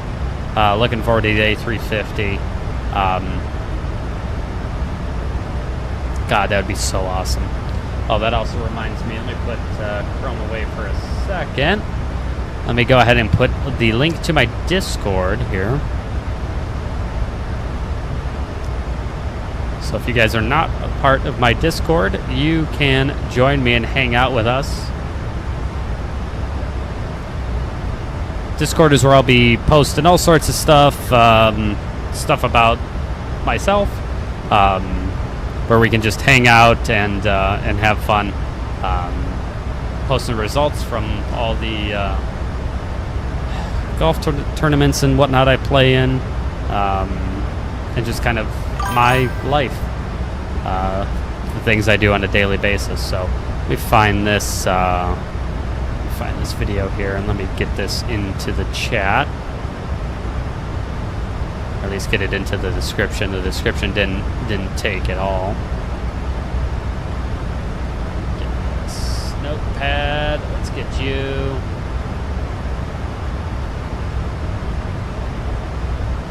There's that, and then we're gonna need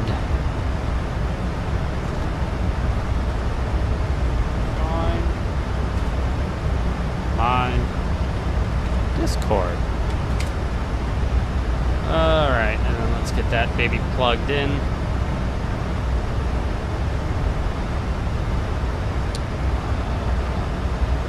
Still learning this. Invite the server. Copy. There we go. Let's go ahead and save that. Sick. Okay, that's up for you guys now. Link to my Discord is in the description now. I feel very official.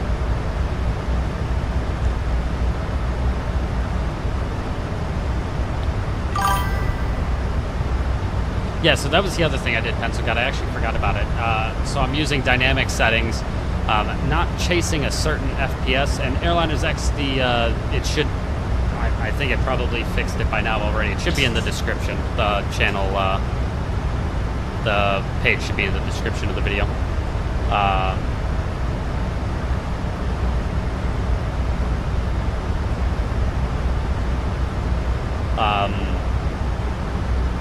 But yeah, doing dynamic settings just based on altitude have been great.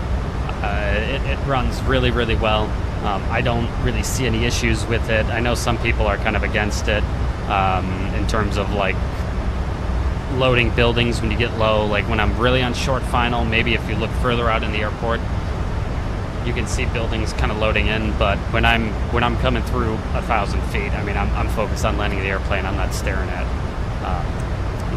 buildings, so I don't have an issue with it. But I know I've heard some people that kind of poo-poo it for that reason.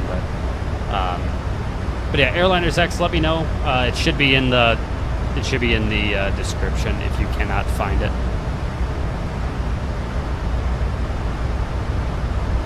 Oh, you're in. Welcome, buddy.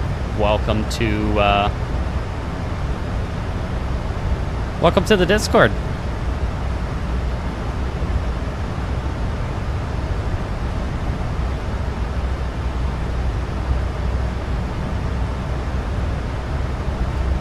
Oh, man.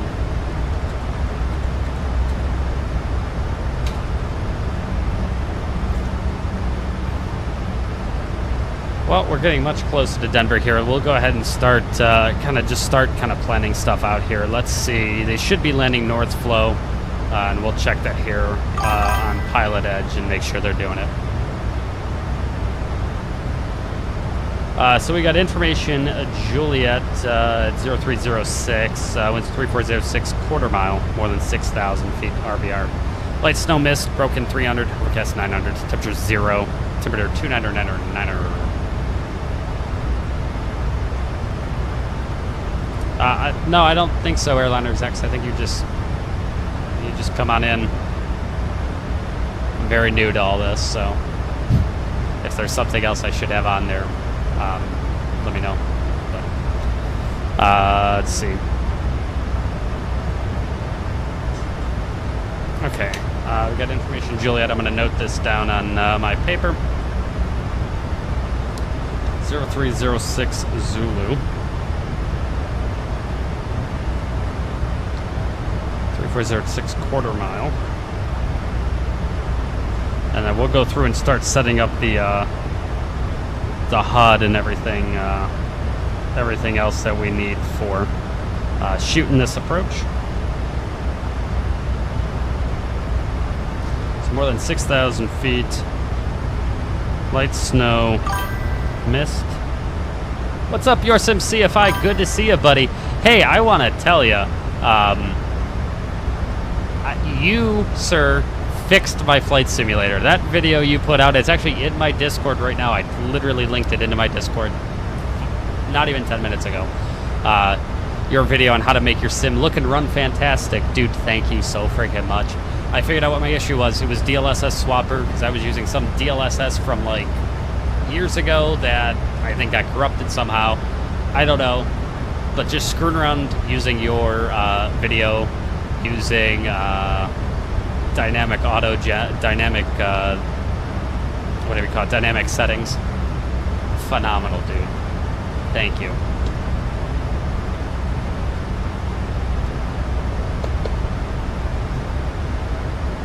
That's actually a really good idea, Nate. I'll make sure we get something added in there for that. Anyways, we got light snow, mist, broken 300. I will get that added.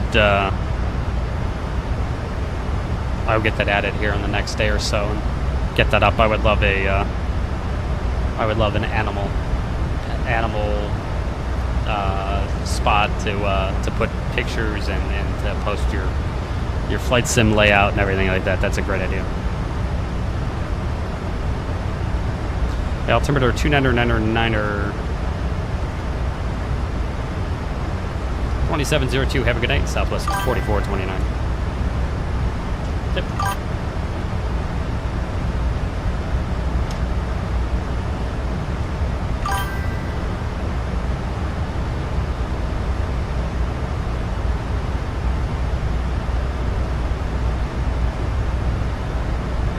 Oh my god, Mach 0.97. You're probably,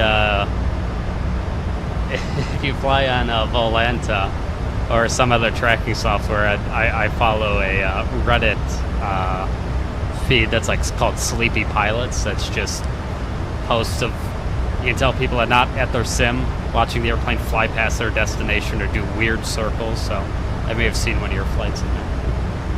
Denver Center, good evening, Southwest 4429, flight level 370.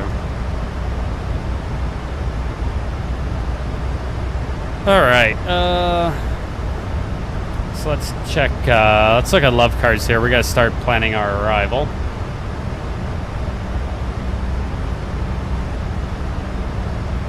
So we got 18.2 on the gas. Runway 35 right. Right now it looks like we got condition code 555. We've got anti-ice, we got engine and wing. We'll throw on HES AII on. And that's good there. Request the landing data.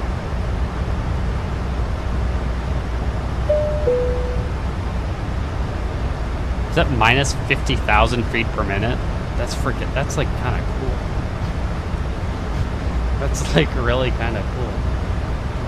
Let's see, maximum runway landing rate. It's 144.6. It seems odd.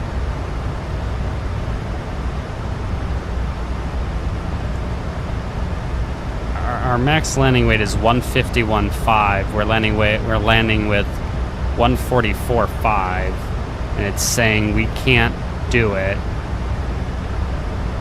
Maximum runway landing weight exceeded by 2,900 pounds. That doesn't make any sense.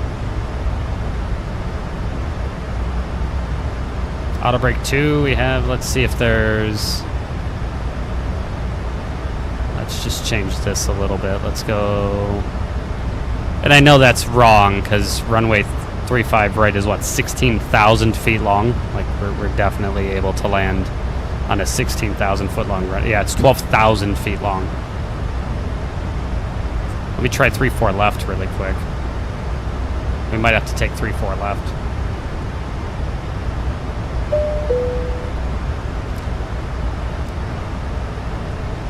It says auto brake 2. We have I don't understand how our max runway landing weight can be 141.8 when auto brake 2 we have a stopping margin of 4,261 feet. So we're going to go ahead and disregard the maximum runway landing weight because we absolutely can do it. All right, you are just where I need a right, sir.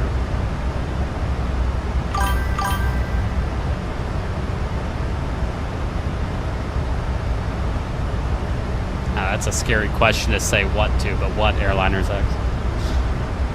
Let's see, we got a landing weight of 44.5. Dude, I'm trying to write.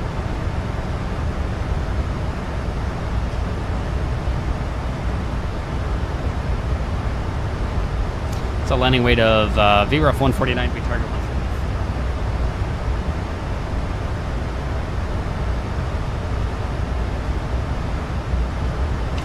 Alright, we're gonna run auto brakes 3. And let's see, we got 2999. Let's see, the ILS, we're probably gonna end up doing this, the ILS 35 right, special authorization Cat 1 approach. Localizers India Delta Papa on 11015.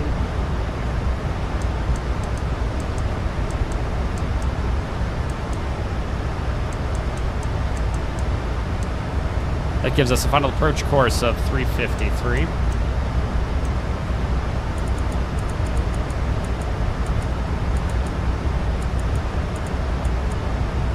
And a RA of 161.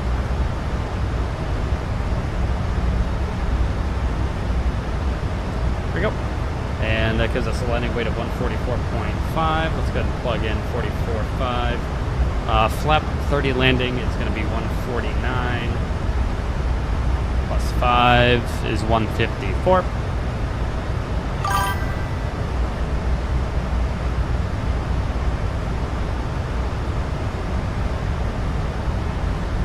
Pencil God knew it. He's like, oh no.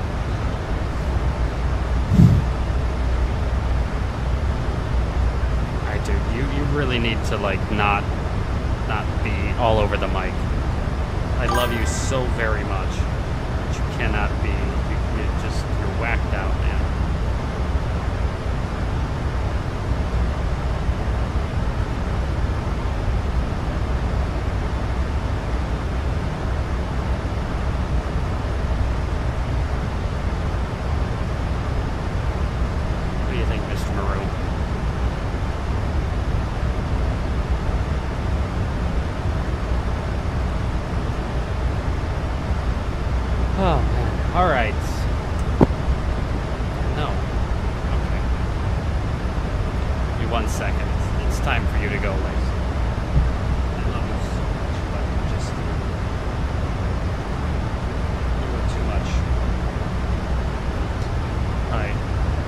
Say goodbye to Cha-Cha.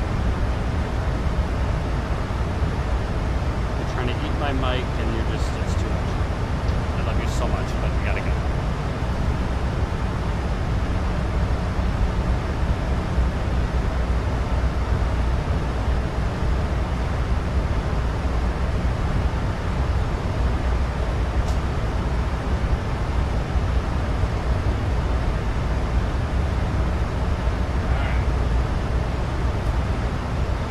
Sorry, Cha-Cha had to go. That's enough.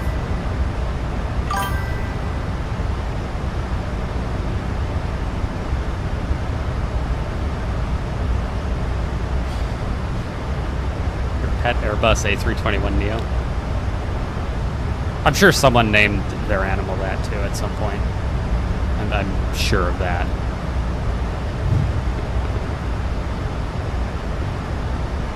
Oh, man. Okay, so we got to set up a little bit more for this approach. We got a RA of 161. We're going to have to brief this up as well. We're going to have to set up the HGS here. So let's go back. Menu, HGS. Runway length is 12,000 feet. Runway elevation. The touchdown zone elevation is going to be 5370. What's what I'm not sure of is I'm not sure if the touchdown zone elevation is actually 5370 in the sim or if it's actually 5434. So I'm going to set 5370 because that's what it is IRL. And we'll see what happens. Let's see, glide slope descent. The glide slope descent angles should be 3 degrees, and it is. Let's check. So we have the runway length, the airport elevation, the runway elevation, and the glide slope angle in. So we should be good. And AII is going to be armed, so we'll make sure we switch over to AII when it's time to fly the approach.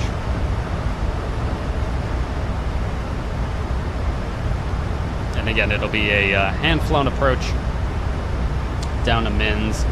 Let's go ahead and unpin the other charts. We don't need them right now. And we're going to gate, what gate are we going to? Charlie 47. So let's figure out. Charlie 47 is going to be on the north side. Yeah. So we're going to be entering the ramp at Charlie November.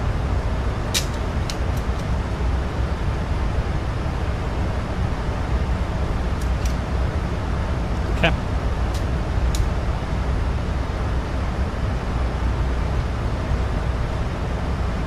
All right. Are you ready for the approach brief?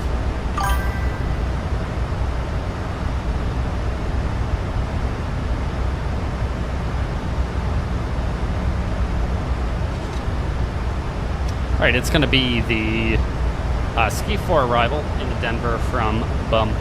Bump going to Snow, and then Bowl, and then up base in 280 knots at or above flight level 270.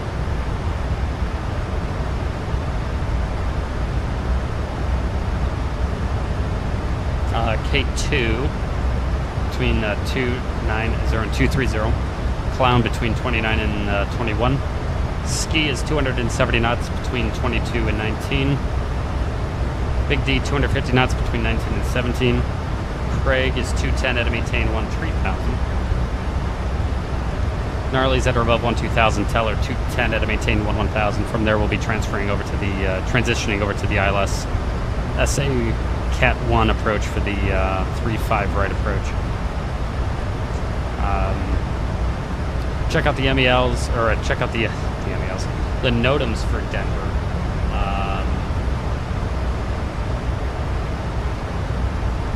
Runway 35 left, flight is 555, 100% wet. 35 right is 555, 100% wet. Here, 725 is closed.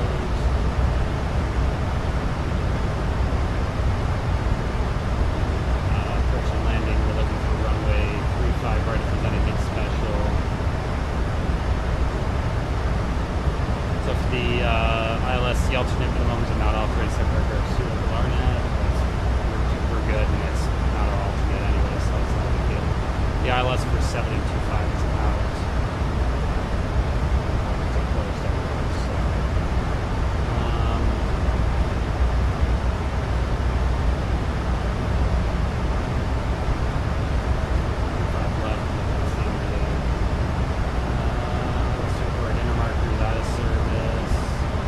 Okay, good. So there's no NOTAMs that affect us.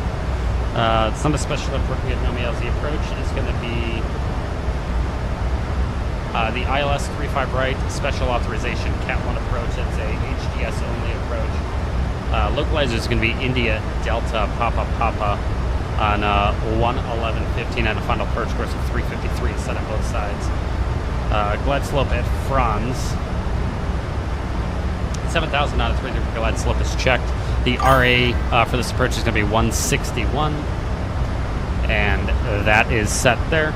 Touchdown zone elevation of 5370 and an airport elevation of 5434.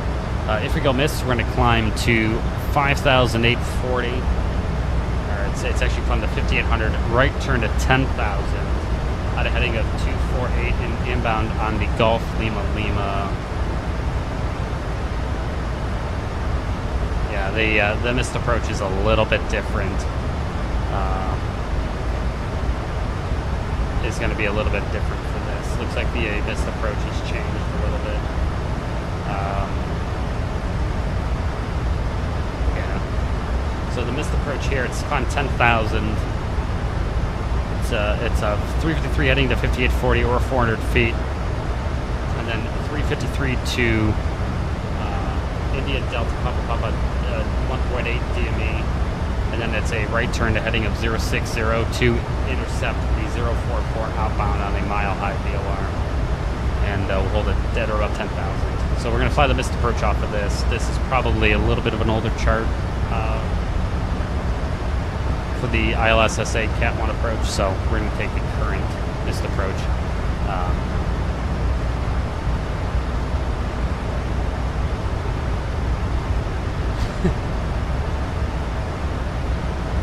Wow, your A321neo, man, is quite finicky. Landing on runway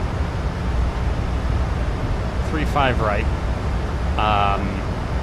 We'll vacate on probably Papa 7. It'll be Papa 7, and then we'll take Echo Delta into the ramp. Hotspot 1 is for aircraft eastbound on Echo Delta, so that doesn't apply to us. We'll start the AP with the F landing procedure. We have to wait 3 minutes because we're in a max to kill one of the engines. Then we're going to Charlie 47, which is on the north side there. Any questions? Our approach brief is complete.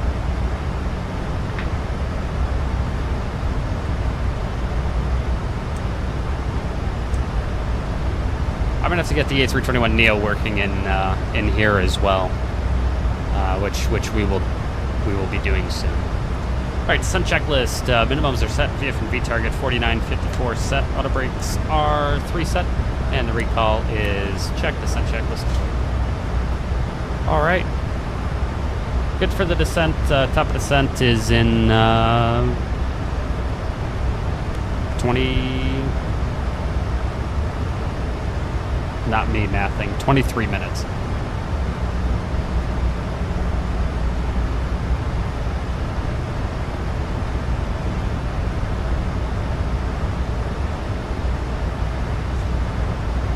I'm in that weird spot right now where I would really, really, really want a cup of coffee. I would love it. Problem with that is by the time I brew it and it's actually cool enough to drink, I'm going to be on approach. Although not necessarily. That's not necessarily true. I think we're going to make ourselves a cup of coffee. I'll be right back. I'll be back in like 5 minutes. I think it's coffee time.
Alright, we're back. Got some coffee going here.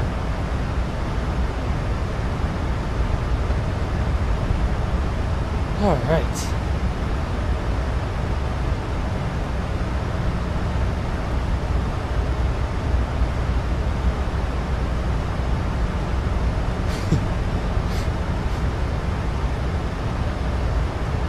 Where do you keep it? Where do you keep said A321neo? There's no way it fits in your house.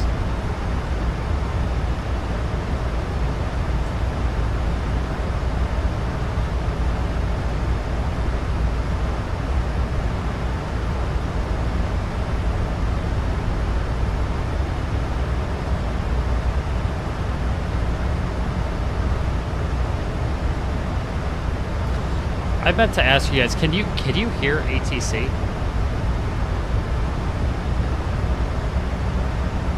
If you can't, I just noticed.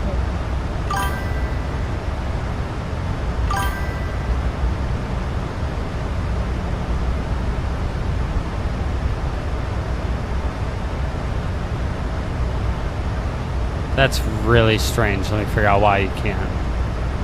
Why would you not be able to?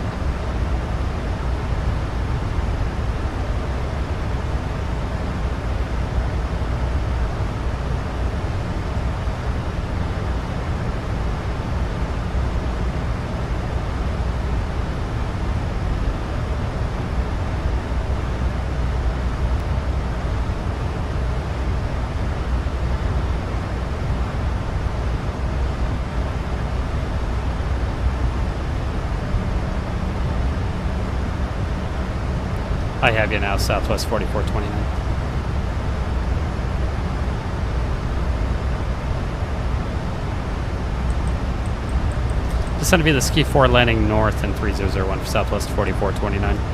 Alright, we gotta figure out why you can't hear it. It's a very specific time, sir. 2 minutes and 14 seconds. Let's figure out why. I gotta try and figure out why you guys can't hear ATC. That doesn't make any sense to me.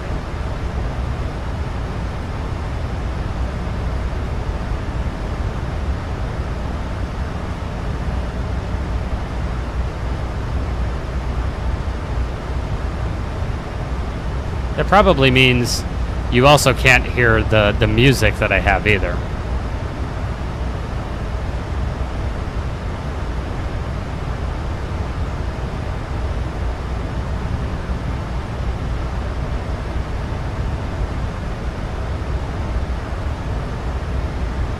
Let me know if you guys can hear the ATC now.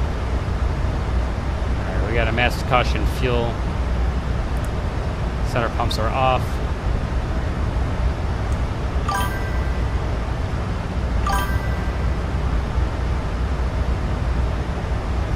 Can you guys hear the music too, or no? There's nothing.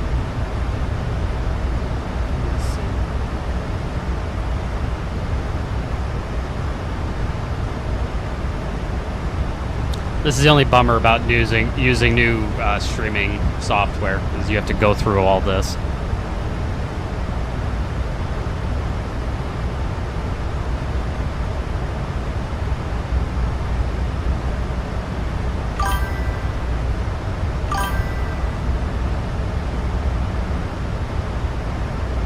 Yeah, there's definitely something not talking correctly here.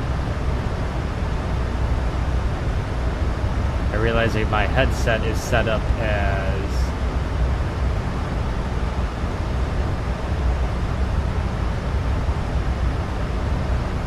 aha.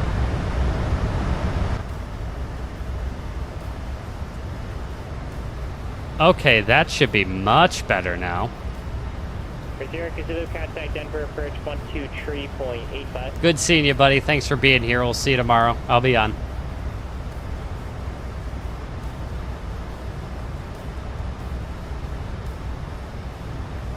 Yeah, Nate, it's really hard. Let me know now though. This should sound better. You should hear music and you should hear ATC now.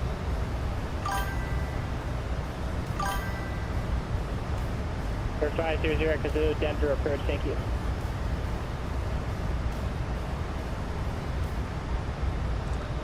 Yeah, I feel silly now. I was talking to ATC. I could have been talking to ATC the whole time, and you guys, you guys didn't know what they were saying. You just had to figure out what they were saying to me from what I was saying back. Delta runway 16 left, cleared for the option, wind 1507. That should probably be better.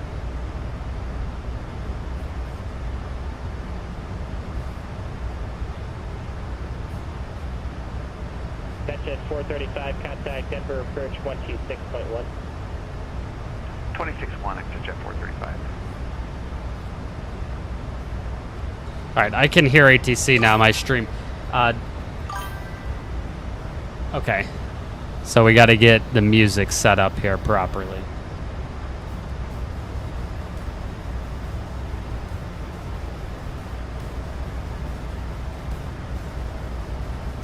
Okay, so we're getting there. This is getting better. Dutch at 435, Denver departure, Denver Altimeter 3001. You can expect the RNAV runway 35 right approach from Burpee.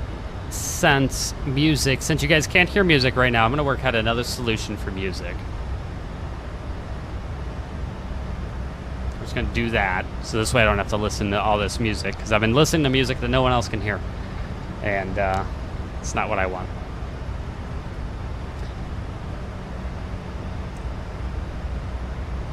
So this is a much better vibe for me, and I'll work on getting music plugged back in here soon, but I want to make sure everything else works. Now, does that mean that everything else is kind of weird? My mic is correct now. Everything else I think should be fine.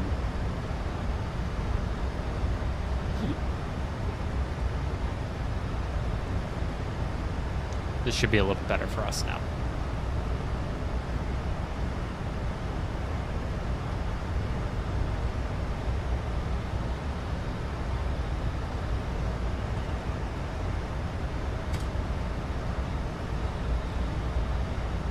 Azure Kazoo to 718 9000.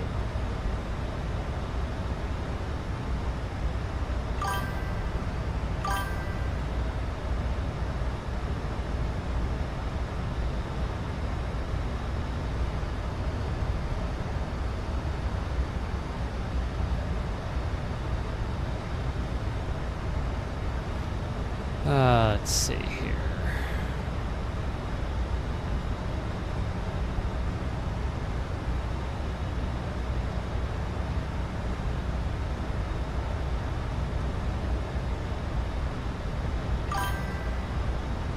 Airport 22 Delta Sierra, Fresno ground, just for the future, make sure that you make all your flight following requests with the clearance controller. Additionally, for all radio checks, make sure that you are utilizing 123.45, please. Gotta figure out how to get myself 29er left, taxi via Bravo 7 Bravo. set up properly on here as well. Is there a way I can plug in my Twitch on here so it knows that I am me?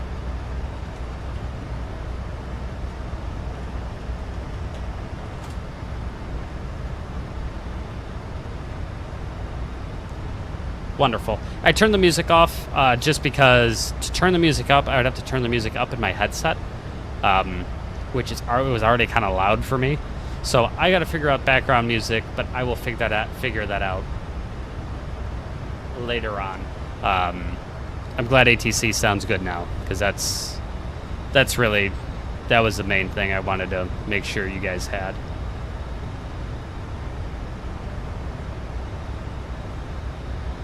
United Delta taxi departure via Gulf Delta, remain this frequency. Have a good night. When do I have to pay for Pilotedge again? When does that happen? October 14th. Okay, good to know.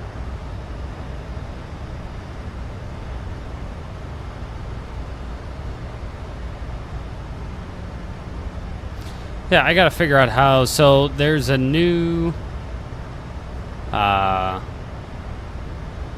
it's a new thing that you can follow people. They have a Pilotedge tracker, which is pretty cool, and it should show when someone is online and streaming, and it's not showing me as streaming. So I got to figure out why it doesn't show me as streaming, but there's probably, I probably never set up, I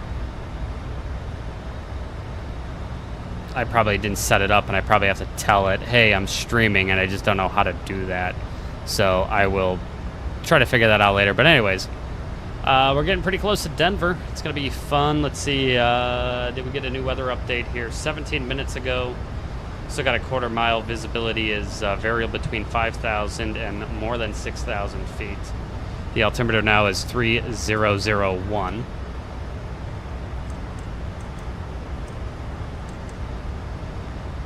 Condition code still showing 555, 100% wet. All right. This is going to be cool.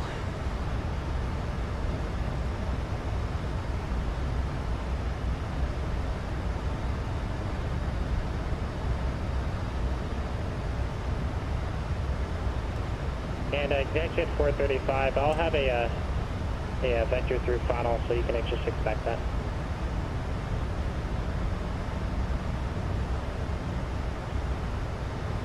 Nate, you're from the Colorado Springs, Denver area. Is this like really unusual to get snow in May?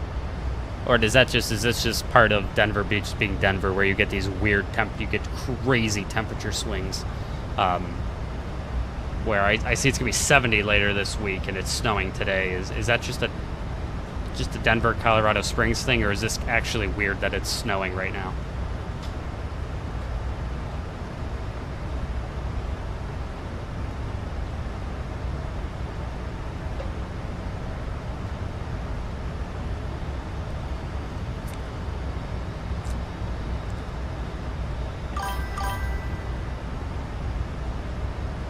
That's just Denver being Denver. Okay. I figured. That is just wild to me, just snow, and then people bitch about it in Cleveland, and I'm like, you guys don't understand. I mean, it could be worse. It could be so much worse, and I've seen Denver weather be like crazy. Huh, that's just so crazy that's just something that happens.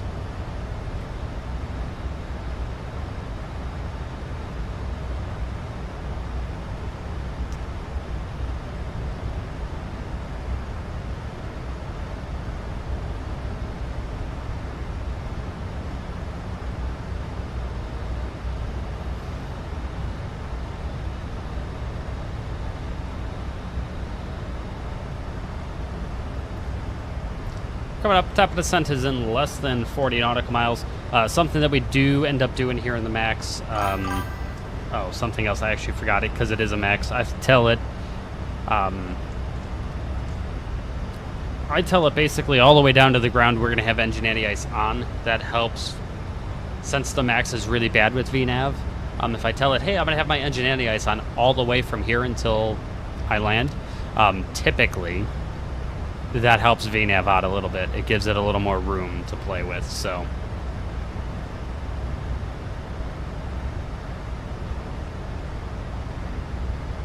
Zurich is Zulu, turn left heading 080. We had, it doesn't happen very often here, but we did have a pretty late spring snow on Saturday. Your comment, we ended up having a little bit of snow. It was very light. It didn't, obviously nothing accumulated. It was like 10 minutes it snowed, but it was quite odd to see snow April 28th. I know we had snow 3 or 4 years ago, maybe 4 or 5 years ago for Mother's Day. I remember there was snow on Mother's Day, but that's not typical. That's odd for Cleveland. It's funny that that's just a regular spring in Denver.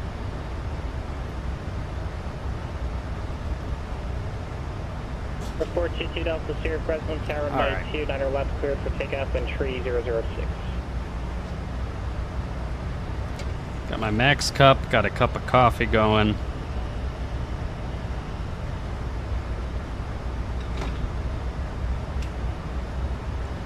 Sweet.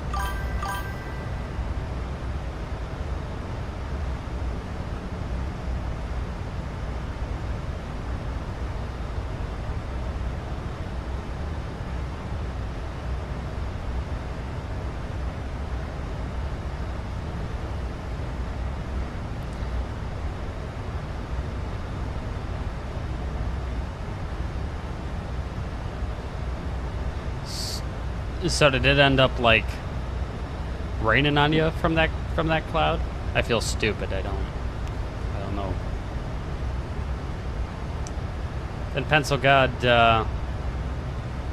yeah, those ice storms, man, it gotta be those are bad, man. I love snowstorms, but I would not be down with ice storms at all. Alright, we're at 60 miles. We're gonna go ahead and descend now. We're gonna get this airplane working down. Get the seatbelt sign, it's on. Oh my god.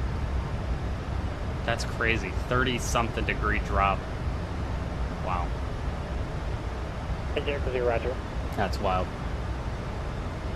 Dispatch at 435, just use caution. About 6 east of the Centennial Field, just got a report of icing conditions at around 9,000.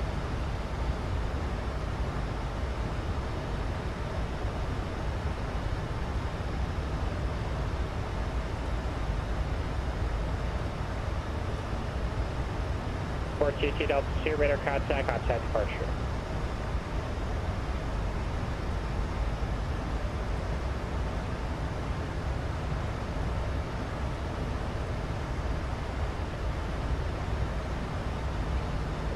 Delta Sierra, press no departure, thank you.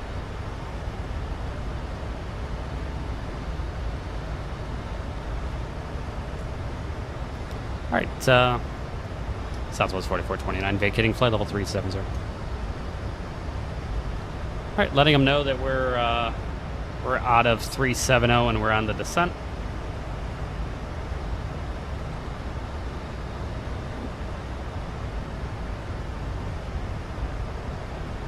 Cannot wait to land. It's gonna be a fun landing.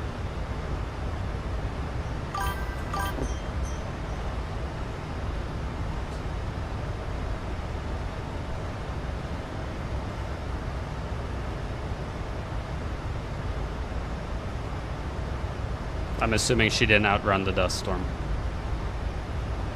Yeah, put it in the Discord. I'd like to see it.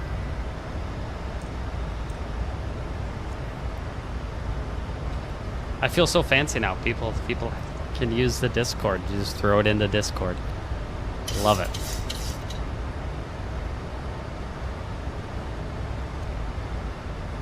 Is Eric Azula, contact Denver Tower 124.3.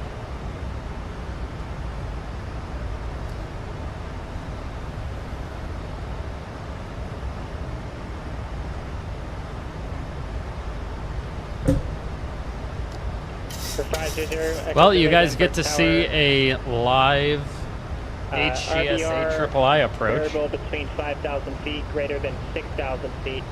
Wind tree 308, runway tree 5 left, clear to land.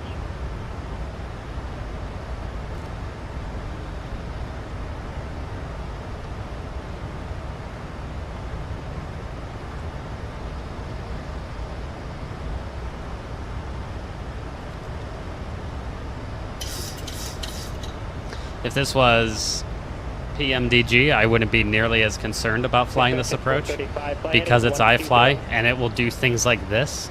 Right now the flight director is down there and it shouldn't be down there. This is when I get nervous about flying these approaches because the flight director doesn't really...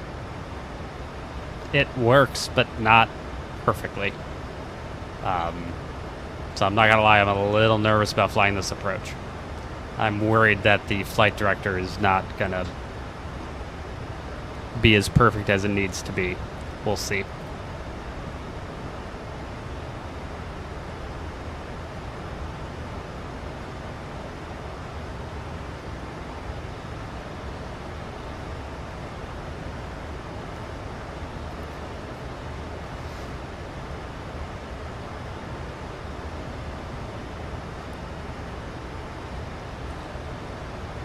Oh, man.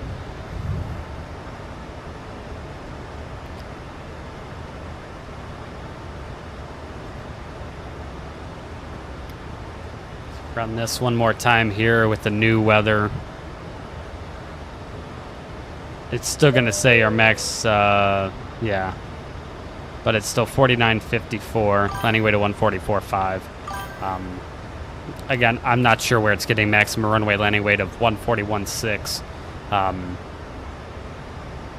That's just incorrect.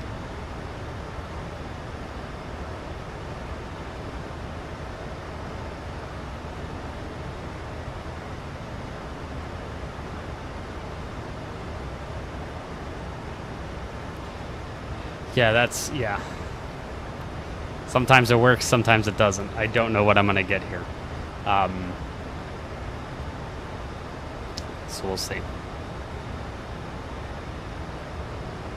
If it doesn't work for 3.5 right, we might come around and request 3.4 left,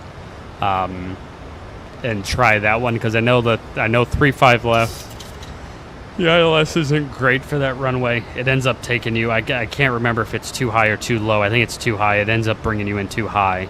Not by much, but it's enough that, like this, if I'm going to break out at 150 feet or so, by that point, I'm going to be, I can't really make a correction.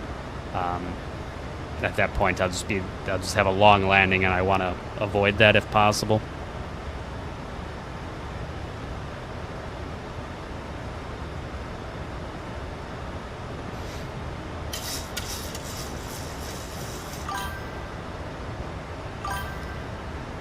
Okay. Yeah, I was going to say, I remember that one being a little off, so we're going to try 3.5 right. Hopefully that's better.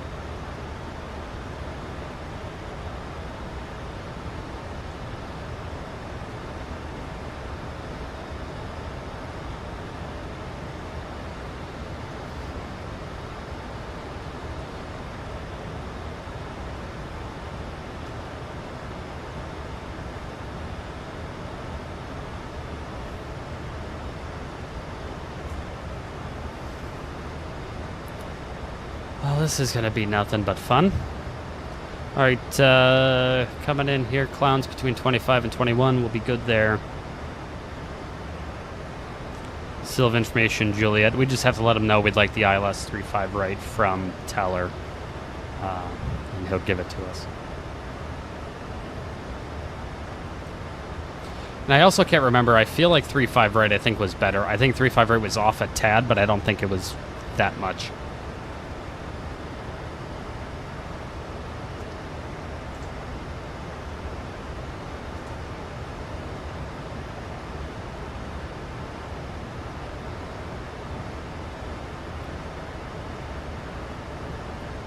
For those of you interested, the new FMC I got, the Cockpit Simulator 737M CDU V2, I cannot tell you how stinking good this FMC is. It is so... I mean, it even has... I don't know if you can see it. Even it has the little thing like the FMC has, like stop you from typing on it. It's all metal. The construction on it is so solid. My gosh, what an amazing, amazing piece of hardware. Good, I'm glad I picked 3.5, right? And executive 435, fly heading 160.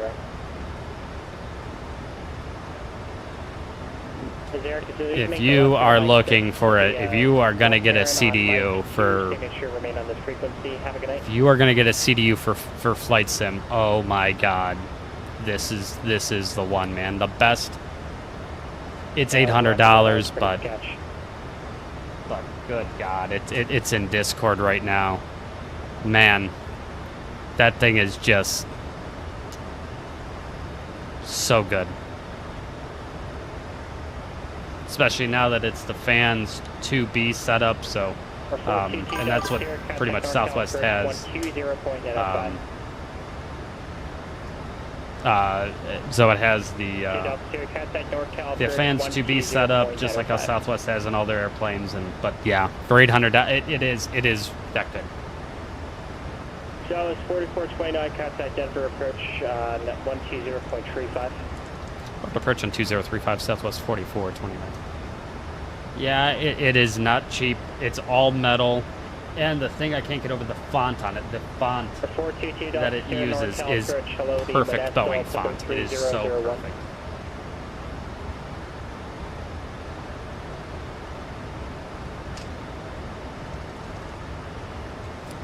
Denver approach, good evening, Southwest 4429 is out of flight level 206, descending via the ski 4, information Juliet. We'd like the ILS runway 35 right approach from Teller. Southwest 4429 Denver approach, Denver altimeter 3001, expect them. Well, expected, thank you, Southwest 4429. Per usual, we need some speed brakes. 435, turn 20 degrees right. I will say, though, too, it is... part of what makes it that expensive as well, though, is it meets EASA FTD level 1 qualification requirements and FAA FTD level 5 qualification requirements. So when there's the flight trainers before you actually get into full motion sims that airlines have to teach people flows, this hardware is approved for it, so it's pretty dang good. And section 435, how's the flight conditions there? Is there any icing in that area? Yeah, we've had a light icing here for the last 15 minutes. South 4429, I'm sure you'll start to see here shortly, but I have icing conditions about, like, I want to say 20 south of the Denver airport. All of it's been light, is what I've been told here, but I do have icing reports in that area. Thanks for the heads up, Southwest 4429. We'll give you one when we get on the ground. Alright. Section 435, proceed direct Furby, cross Furby this is flight level 180, approach checks. 35 right approach. Direct Furby at 9, cleared RNAV. Altimeter 3001, set packs, auto start switches, left continuous, approach checklist complete. Alright.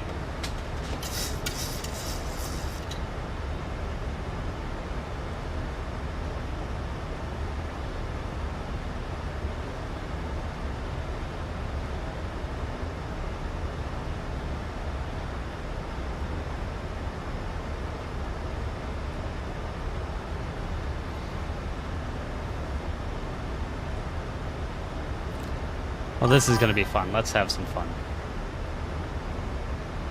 Welcome to Beijing.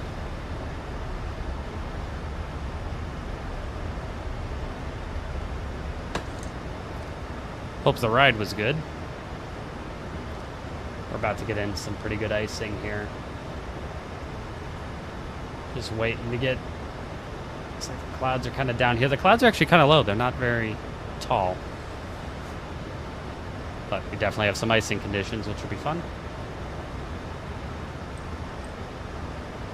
That's as dim as that gets. Dim these guys a little bit more. Zoom away. Everything nice and dim for the arrival. Alright, this is as dim as it goes. Perfect.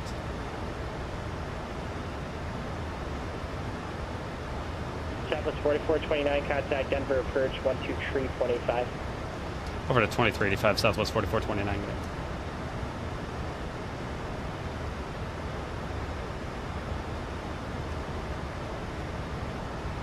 Denver approach, good evening, Southwest 4429 out of 15,100, descending via the ski 4, runway 35 right.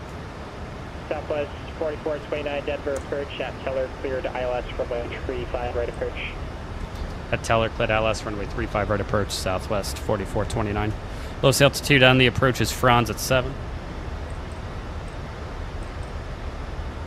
So 7,000 is set. I got the speed brakes coming out. We got to be slowed down here to Tenant Craig. Per usual, this is 435. I'm sure not you will doing not have it. them in sight, but traffic 12 o'clock at 6 miles southeastbound Techno, altitude indicates 8,600. You would be right. Jet 435, no contact.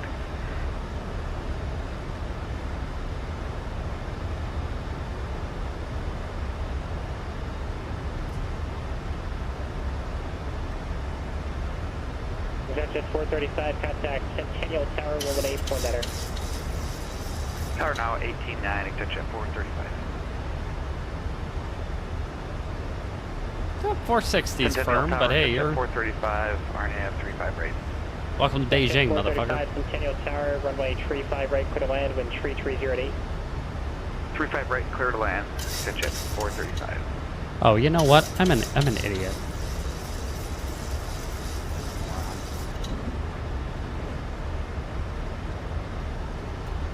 15-1 is our landing weight. Service, hello, KLM 843 on the ground, tell you Yeah, now we're good. iFly Denver. KLM 843, Denver Center, cleared from Telluride Airport to Denver Airport via ski, then asphalt. Maintain funnable 230, expect funnable 270, 10 minutes after departure. Departure frequency 118.57, squawk 7276, hold for release. KLM 843 heavy cleared Denver via ski, then asphalt, initially flight level 230, departure 118.57, squawk 7276, and hold for release. KLM 843 heavy, reback, track device ready when you are number 1 of the departure runway. Yeah, we call you number 1, KLM 843.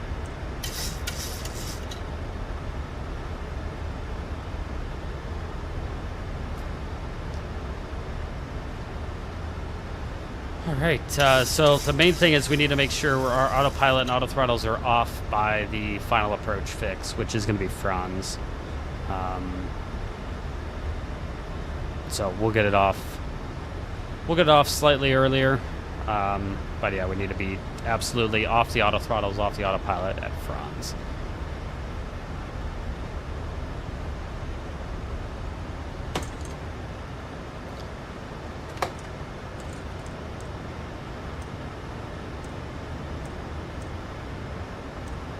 We're gonna go flaps 1.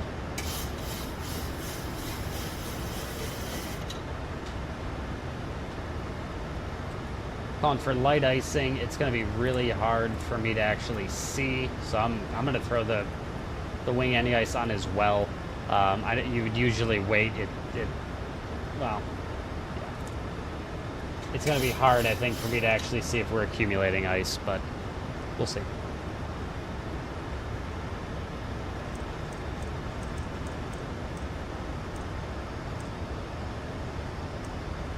All right, 353, and once we turn final, I'll get the AIII armed, and so we'll be ready for the approach.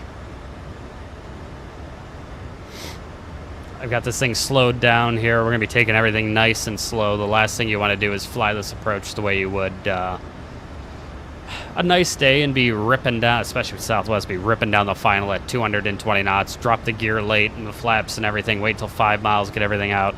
It's really easy to get behind the airplane that way. So you can see we already got flaps 1 out. I'm staying nice and slow.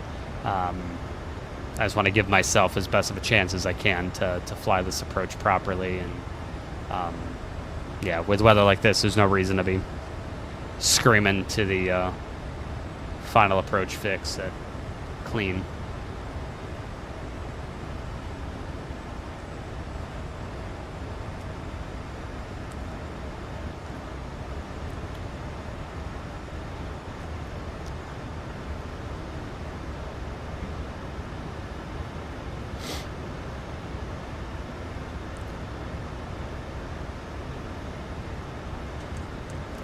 But the approach is armed.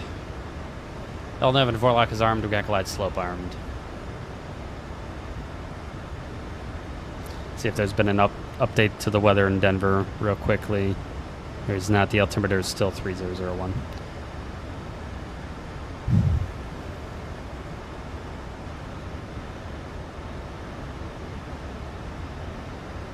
All right, there's Vorlock.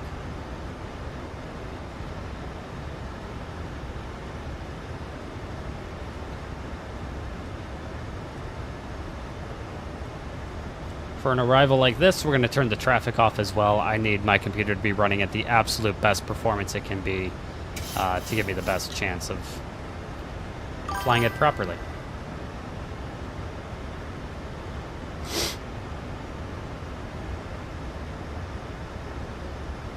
Southwest 4429, contact Denver Tower 124.3. 24-3, Southwest 4429, good day. Why, because you're flying too fast? Too slow. Jet 435, taxi to parking via Alpha. Remain on this frequency. Have a good night. Alpha with you. Good night. Jet 435. Denver Tower, good evening. Southwest 4429, ILS 35 right. Southwest 4429, Denver Tower, runway 35 right, clear to land with 3308, and people breaking out right at minimums. Runway 35 right, clear to land, Southwest 4429, thanks.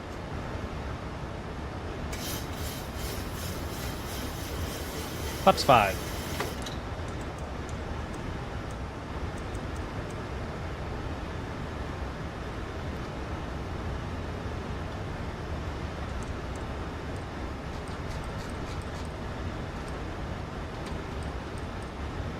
I'm going to put VS on, so this way we capture the glide slope before Franz.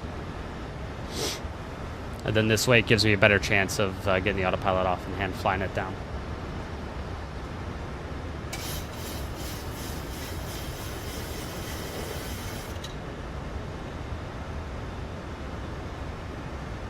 Alright, AAA is armed, and...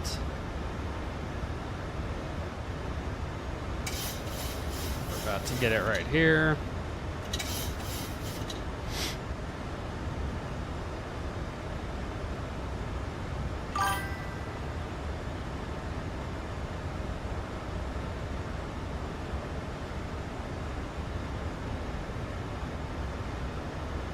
Oh yeah, controllers get picky about that. Alright, we're 10 out.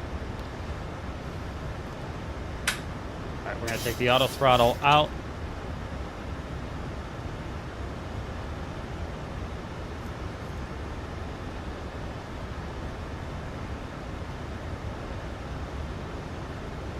Landing your down flaps 15.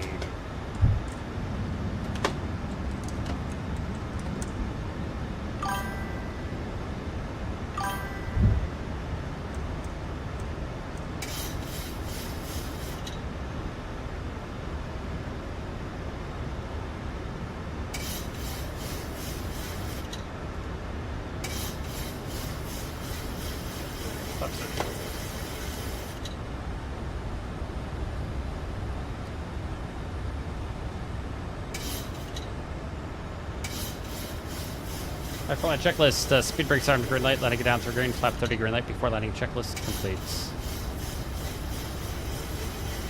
And you can see this is kind of the way this heads-up display is displaying this. This is that's not how that's supposed to look at all. There's supposed to be an opening in my so.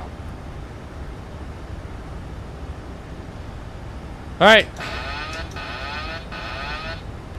Let's trust the flight director on this airplane, and let's do this. Like I said, I don't trust it, but we'll see how it goes.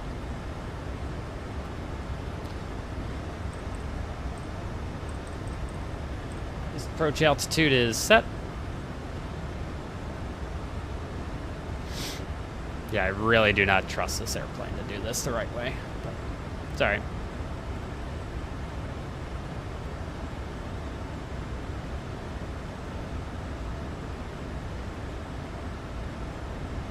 See, we're right of the course, but see how it's not actually having me correct. It actually wants me going back left. It's I don't like this at all.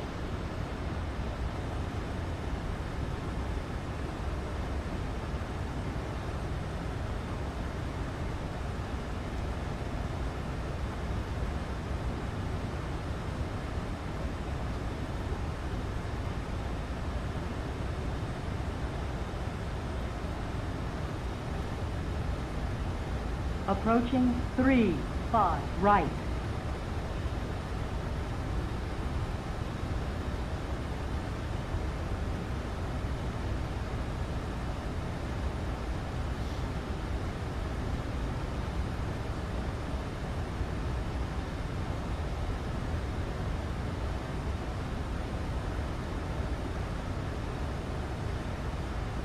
All right, we got runway lights.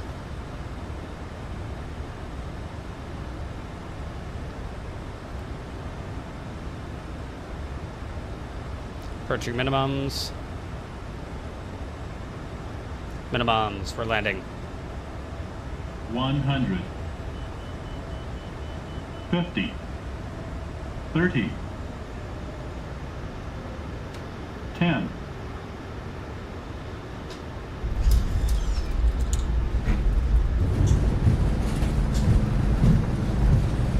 Disarm the auto brakes because it's too much.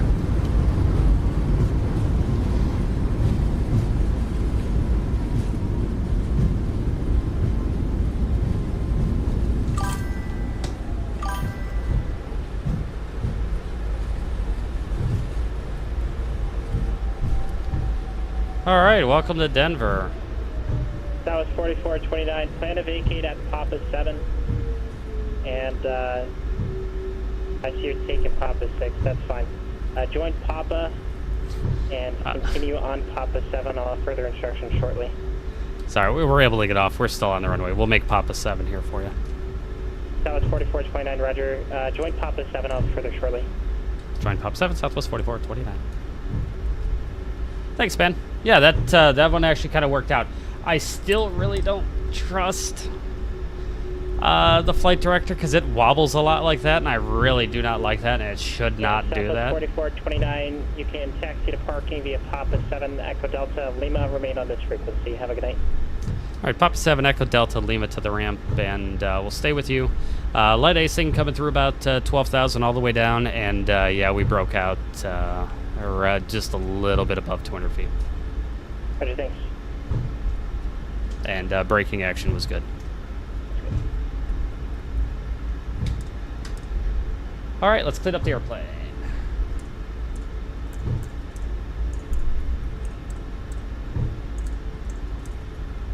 Let's get a timer going for 3 minutes.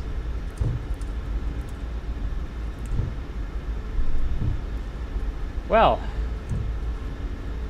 welcome to Denver, everybody. Yeah,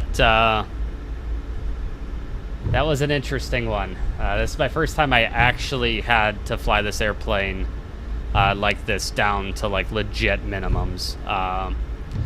The test I did in St. Louis, the weather was bad, but it wasn't to the point where I had to fly a special authorization approach. And I was having it was really off in St. Louis. I was way off. So I'm glad that this one was much closer to being correct. All right, flaps up. That's good. Left turn here, Echo Delta, and it'll be Echo Delta pretty much straight ahead to the ramp. We gotta wait 3 minutes before we kill one of the engines, and we'll have no issue with that.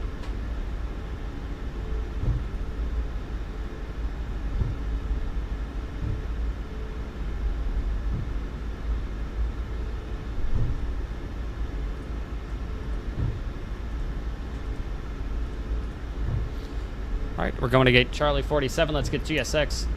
Oh, let's tell it. We're going to go to Charlie 47. Hello, GSX. Nope, oops. Charlie 47. No. Wonderful. There's really not much to see right now in Denver, that's for sure.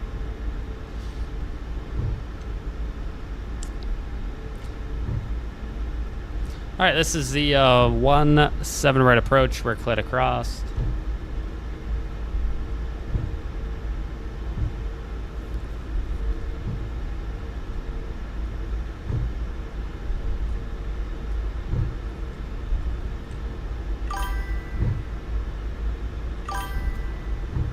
The GSX integration is nice with GSX, I will say. Or the GSX integration with BATC is nice, for sure. Yeah, when you use it, you just say, hey, I want to taxi to gate Charlie 5, and just GSX is at Charlie 5. That's very nice.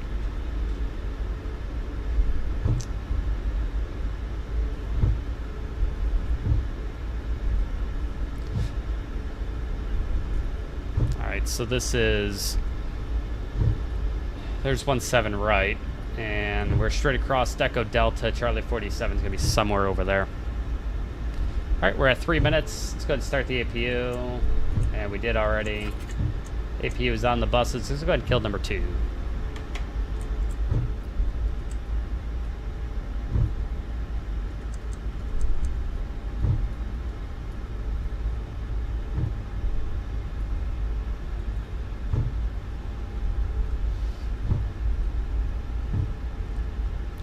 2 is off, and we're looking for Charlie 47. Charlie 47 is pretty far down the ramp there. It's going to be kind of a pain to find our gate tonight.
Seven. It's not it over there. What do we got here? What gate is this? That's 47. That's where that airplane is. Alright, so let's go into Beyond ATC. Let's get the map out. Let's make that airplane at 47 go away. Start heading that way. There we go.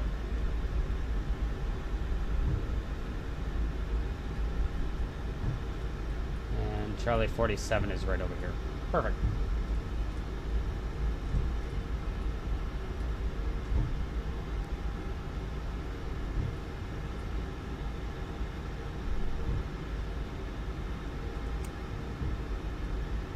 Alright, number 2 is off. AP is on the buses, so we're in good shape.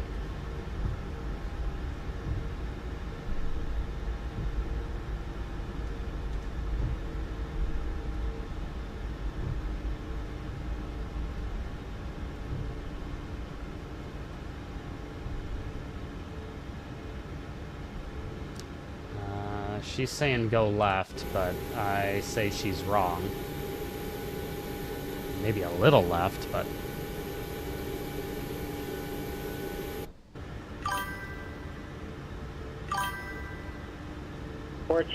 You as well, Nate. It's good to be back. I'll be back on tomorrow. Around 2 o'clock Eastern. I'll be online. I just had to fix something for 422 Delta Sierra.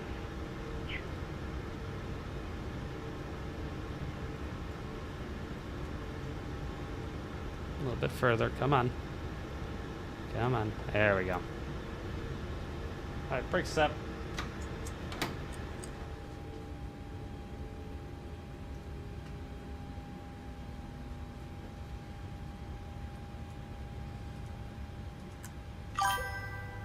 Sentinel clearance, Jet 435, clearance to Colorado Springs.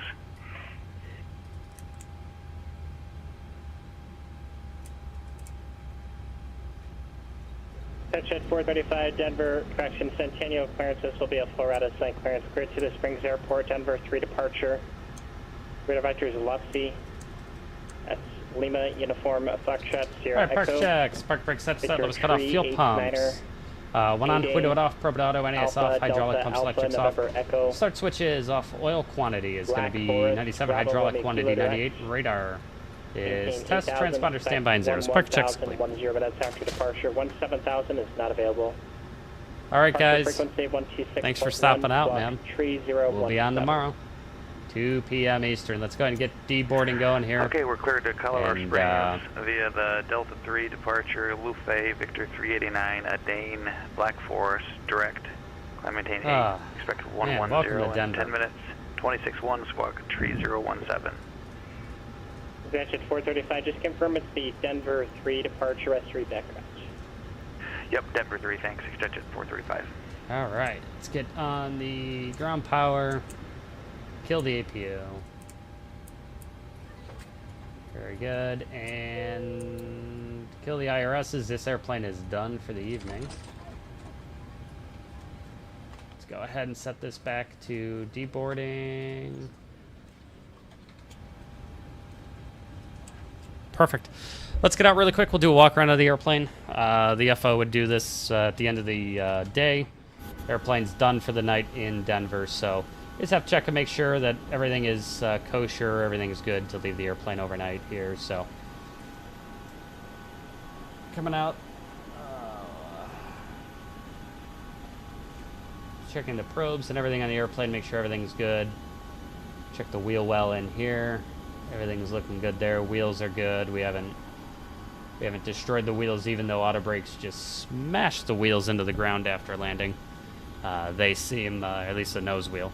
Everything seems good there. Let's see here. Ground power, everything's good there. And they're offloading the bags. Excuse me, sir.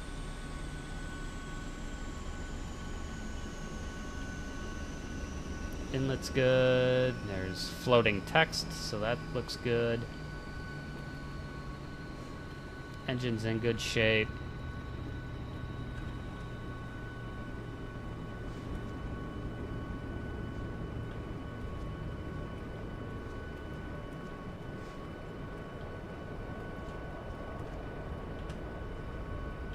Engine looks good. Wheels look good. Brake wear indicator pins are in good shape. Wheels are in good shape. We didn't rip them off on the landing, which is good. Leading edge. Let's see. Do we hit any birds?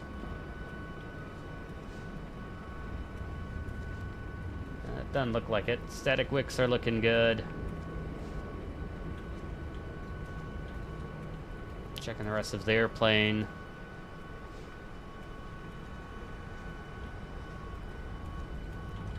Very good. Things looking good here.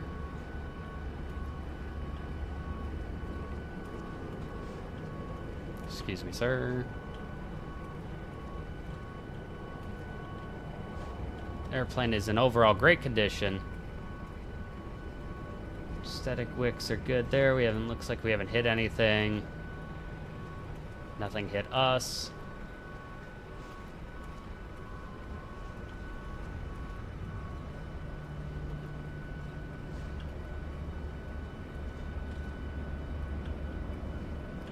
Good there. Check these wheels, make sure everything's good here. Brake wear indicator pins are good. Check inside the wheel well. Everything's looking kosher there. Check the trailing edge. Static wicks, everything are good on the trailing edge. 843 heavy at Telluride, number 1 ready to go. Leading edge. MAX8 Denver Center, release for departure. It's looking good. Not up by 0500 Zulu. Not up by 0500 Engines are Zulu. good. Guys, intentions within 0505 Zulu. Time now 0454 Zulu. Frequency change cruise. Clear for release, void time 0500 Zulu. We'll call you back with intentions this frequency. KLM 48. Oh, man. Looking lovely.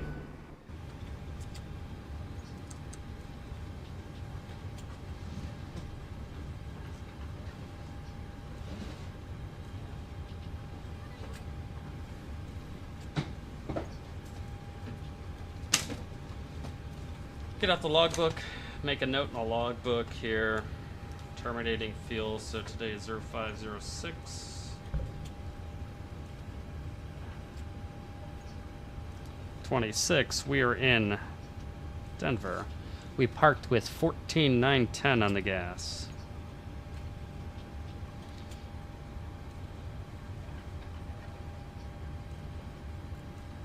Perfect. Logbook is annotated.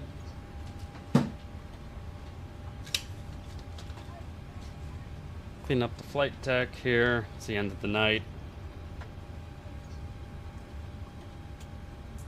All right, everything is good. Let's see how boarding is going, or deplaning is going, rather. It just says deboarding passengers now. I don't know how many more passengers we've got.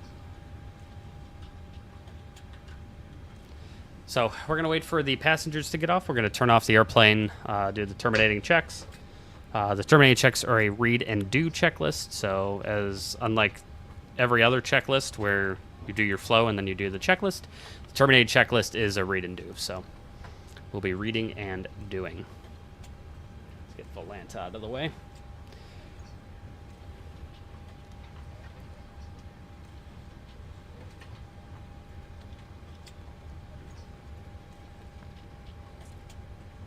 Bye-bye. Have a good night.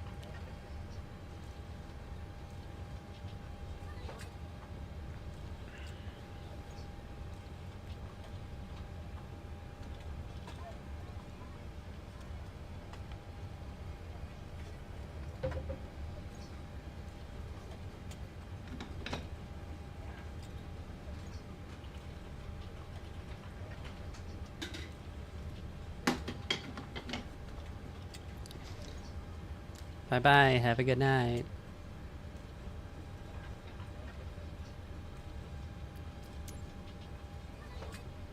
Oh my god, there's only 38 of them deplaned yet? Oh my god.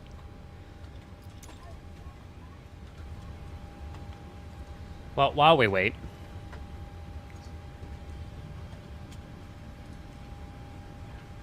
let's take a look and plug everything in here. We're going to get everything set up on Discord, but you guys can see what we have planned tomorrow. So we are out at 12:05 Mountain Time.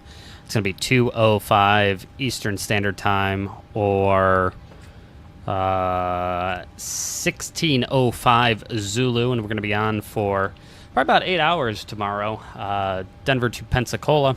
Same airplane all day, which is pretty nice. Denver, Pensacola, Pensacola, Nashville. We have a nice turn in Nashville. Maybe we'll break the stream up into 2 streams. We have an hour and 5 minutes sit in Nashville, so it's going to be a while. And then, again, same airplane, Nashville to Columbus. It's going to be a pretty fun day. We're getting out to the east. And, yeah, Denver's a really nice gateway between east and west. Yeah, I'm gonna try to stay on. I mean, again, the big thing for me is it's actually fun now to do this because my sim is actually performing properly. You can see when I look around, it's not just completely broken like it was before. Kilo 43 Denver Center, radar which contact. is exciting. Contact Denver Center on 127.0. So, but yeah, we're gonna stream the whole thing. Like I said, let me make this a little bit bigger for you. That should be a little bit nicer. So yeah, it's gonna be a good day tomorrow, and then long stream, but it's a shorter stream on Thursday. But it's gonna be only one flight. It's gonna be Southwest 1413 Columbus to Las Vegas. That'll be at 6:50 Eastern time. We're gonna be departing, and that's 22:50 Zulu. Is gonna be a departure time there, and it's gonna be a nice 4-hour and 25-minute flight all the way over to Las Vegas from Columbus. Should be a lot of fun. I was just glad we got to fly a HGSA III approach. It's not something that we do all that often, and definitely on stream. Actually, that reminds me, I need to put that into, you would put this into your ACARS remarks. I have to review my flight and put a note in, and that is a successful HGSA III approach. So that has to go in there. You have to do, and you can practice, but you need one HGSA III approach every 90 days. And the last time I did an HGSA III approach, it's pretty cool. We can kind of sort. Let's see here. I think we can search. We can look at the notes. Yeah, we could do that. I love flying the American 777, so that might be a fun American 777 kind of long haul stream and hang out. Yeah, I gotta see, when's the last time we flew an HGSA III approach?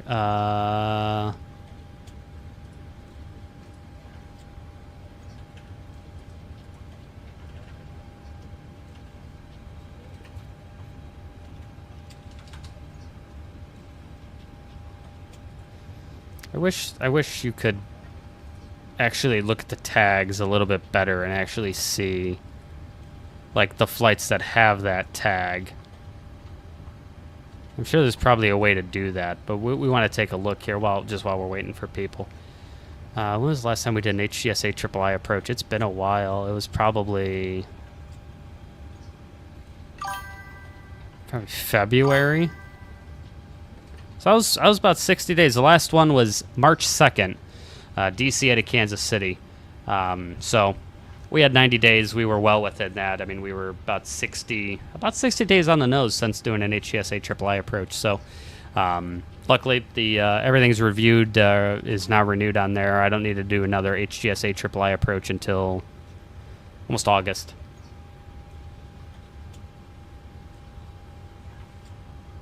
Yeah, we'll do some American 777 stuff. I still am. When I fly the American 777, I'm JFK based. So JFK to Heathrow might be a fun 777 flight. I think we could do that.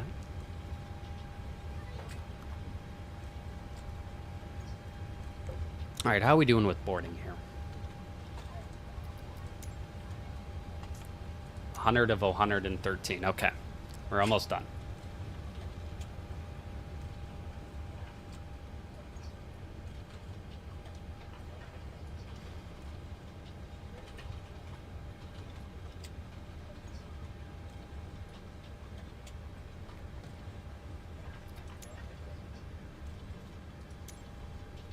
I don't know where all the people are.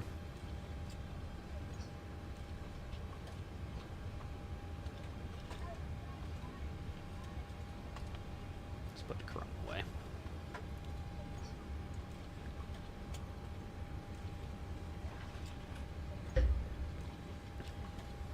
Rotate out the Sierra context, NorCal approach 127.4. 110 of 113. We're almost done.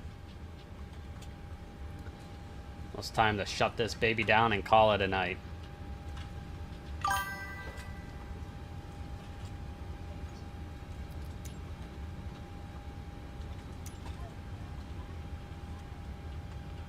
All right, boarding is complete. We're going to go ahead and shut the airplane down. So we'll be doing the terminating checklist here. Should have done this after landing, but stab trim. Green band. IRS is off. Emergency exit lights. Off. External lights. Off. Ground power. Need all our fuel pumps off too. Ground power off. APU is off. Battery off. Terminating checks are complete. Everything is off except for the blue ground power avail light. All right. Thank you, Mr. Max.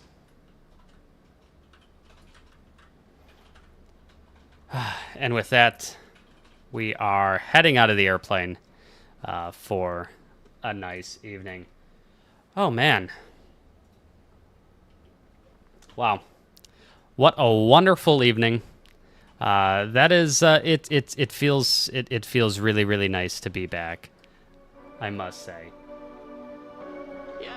So, thank you everybody for coming out and hanging out for the stream. We'll be back tomorrow at 6 at 1800 Zulu. We'll be back. Appreciate you guys staying and hanging out with me. We'll see you tomorrow. Have a good night.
to fight, keep going.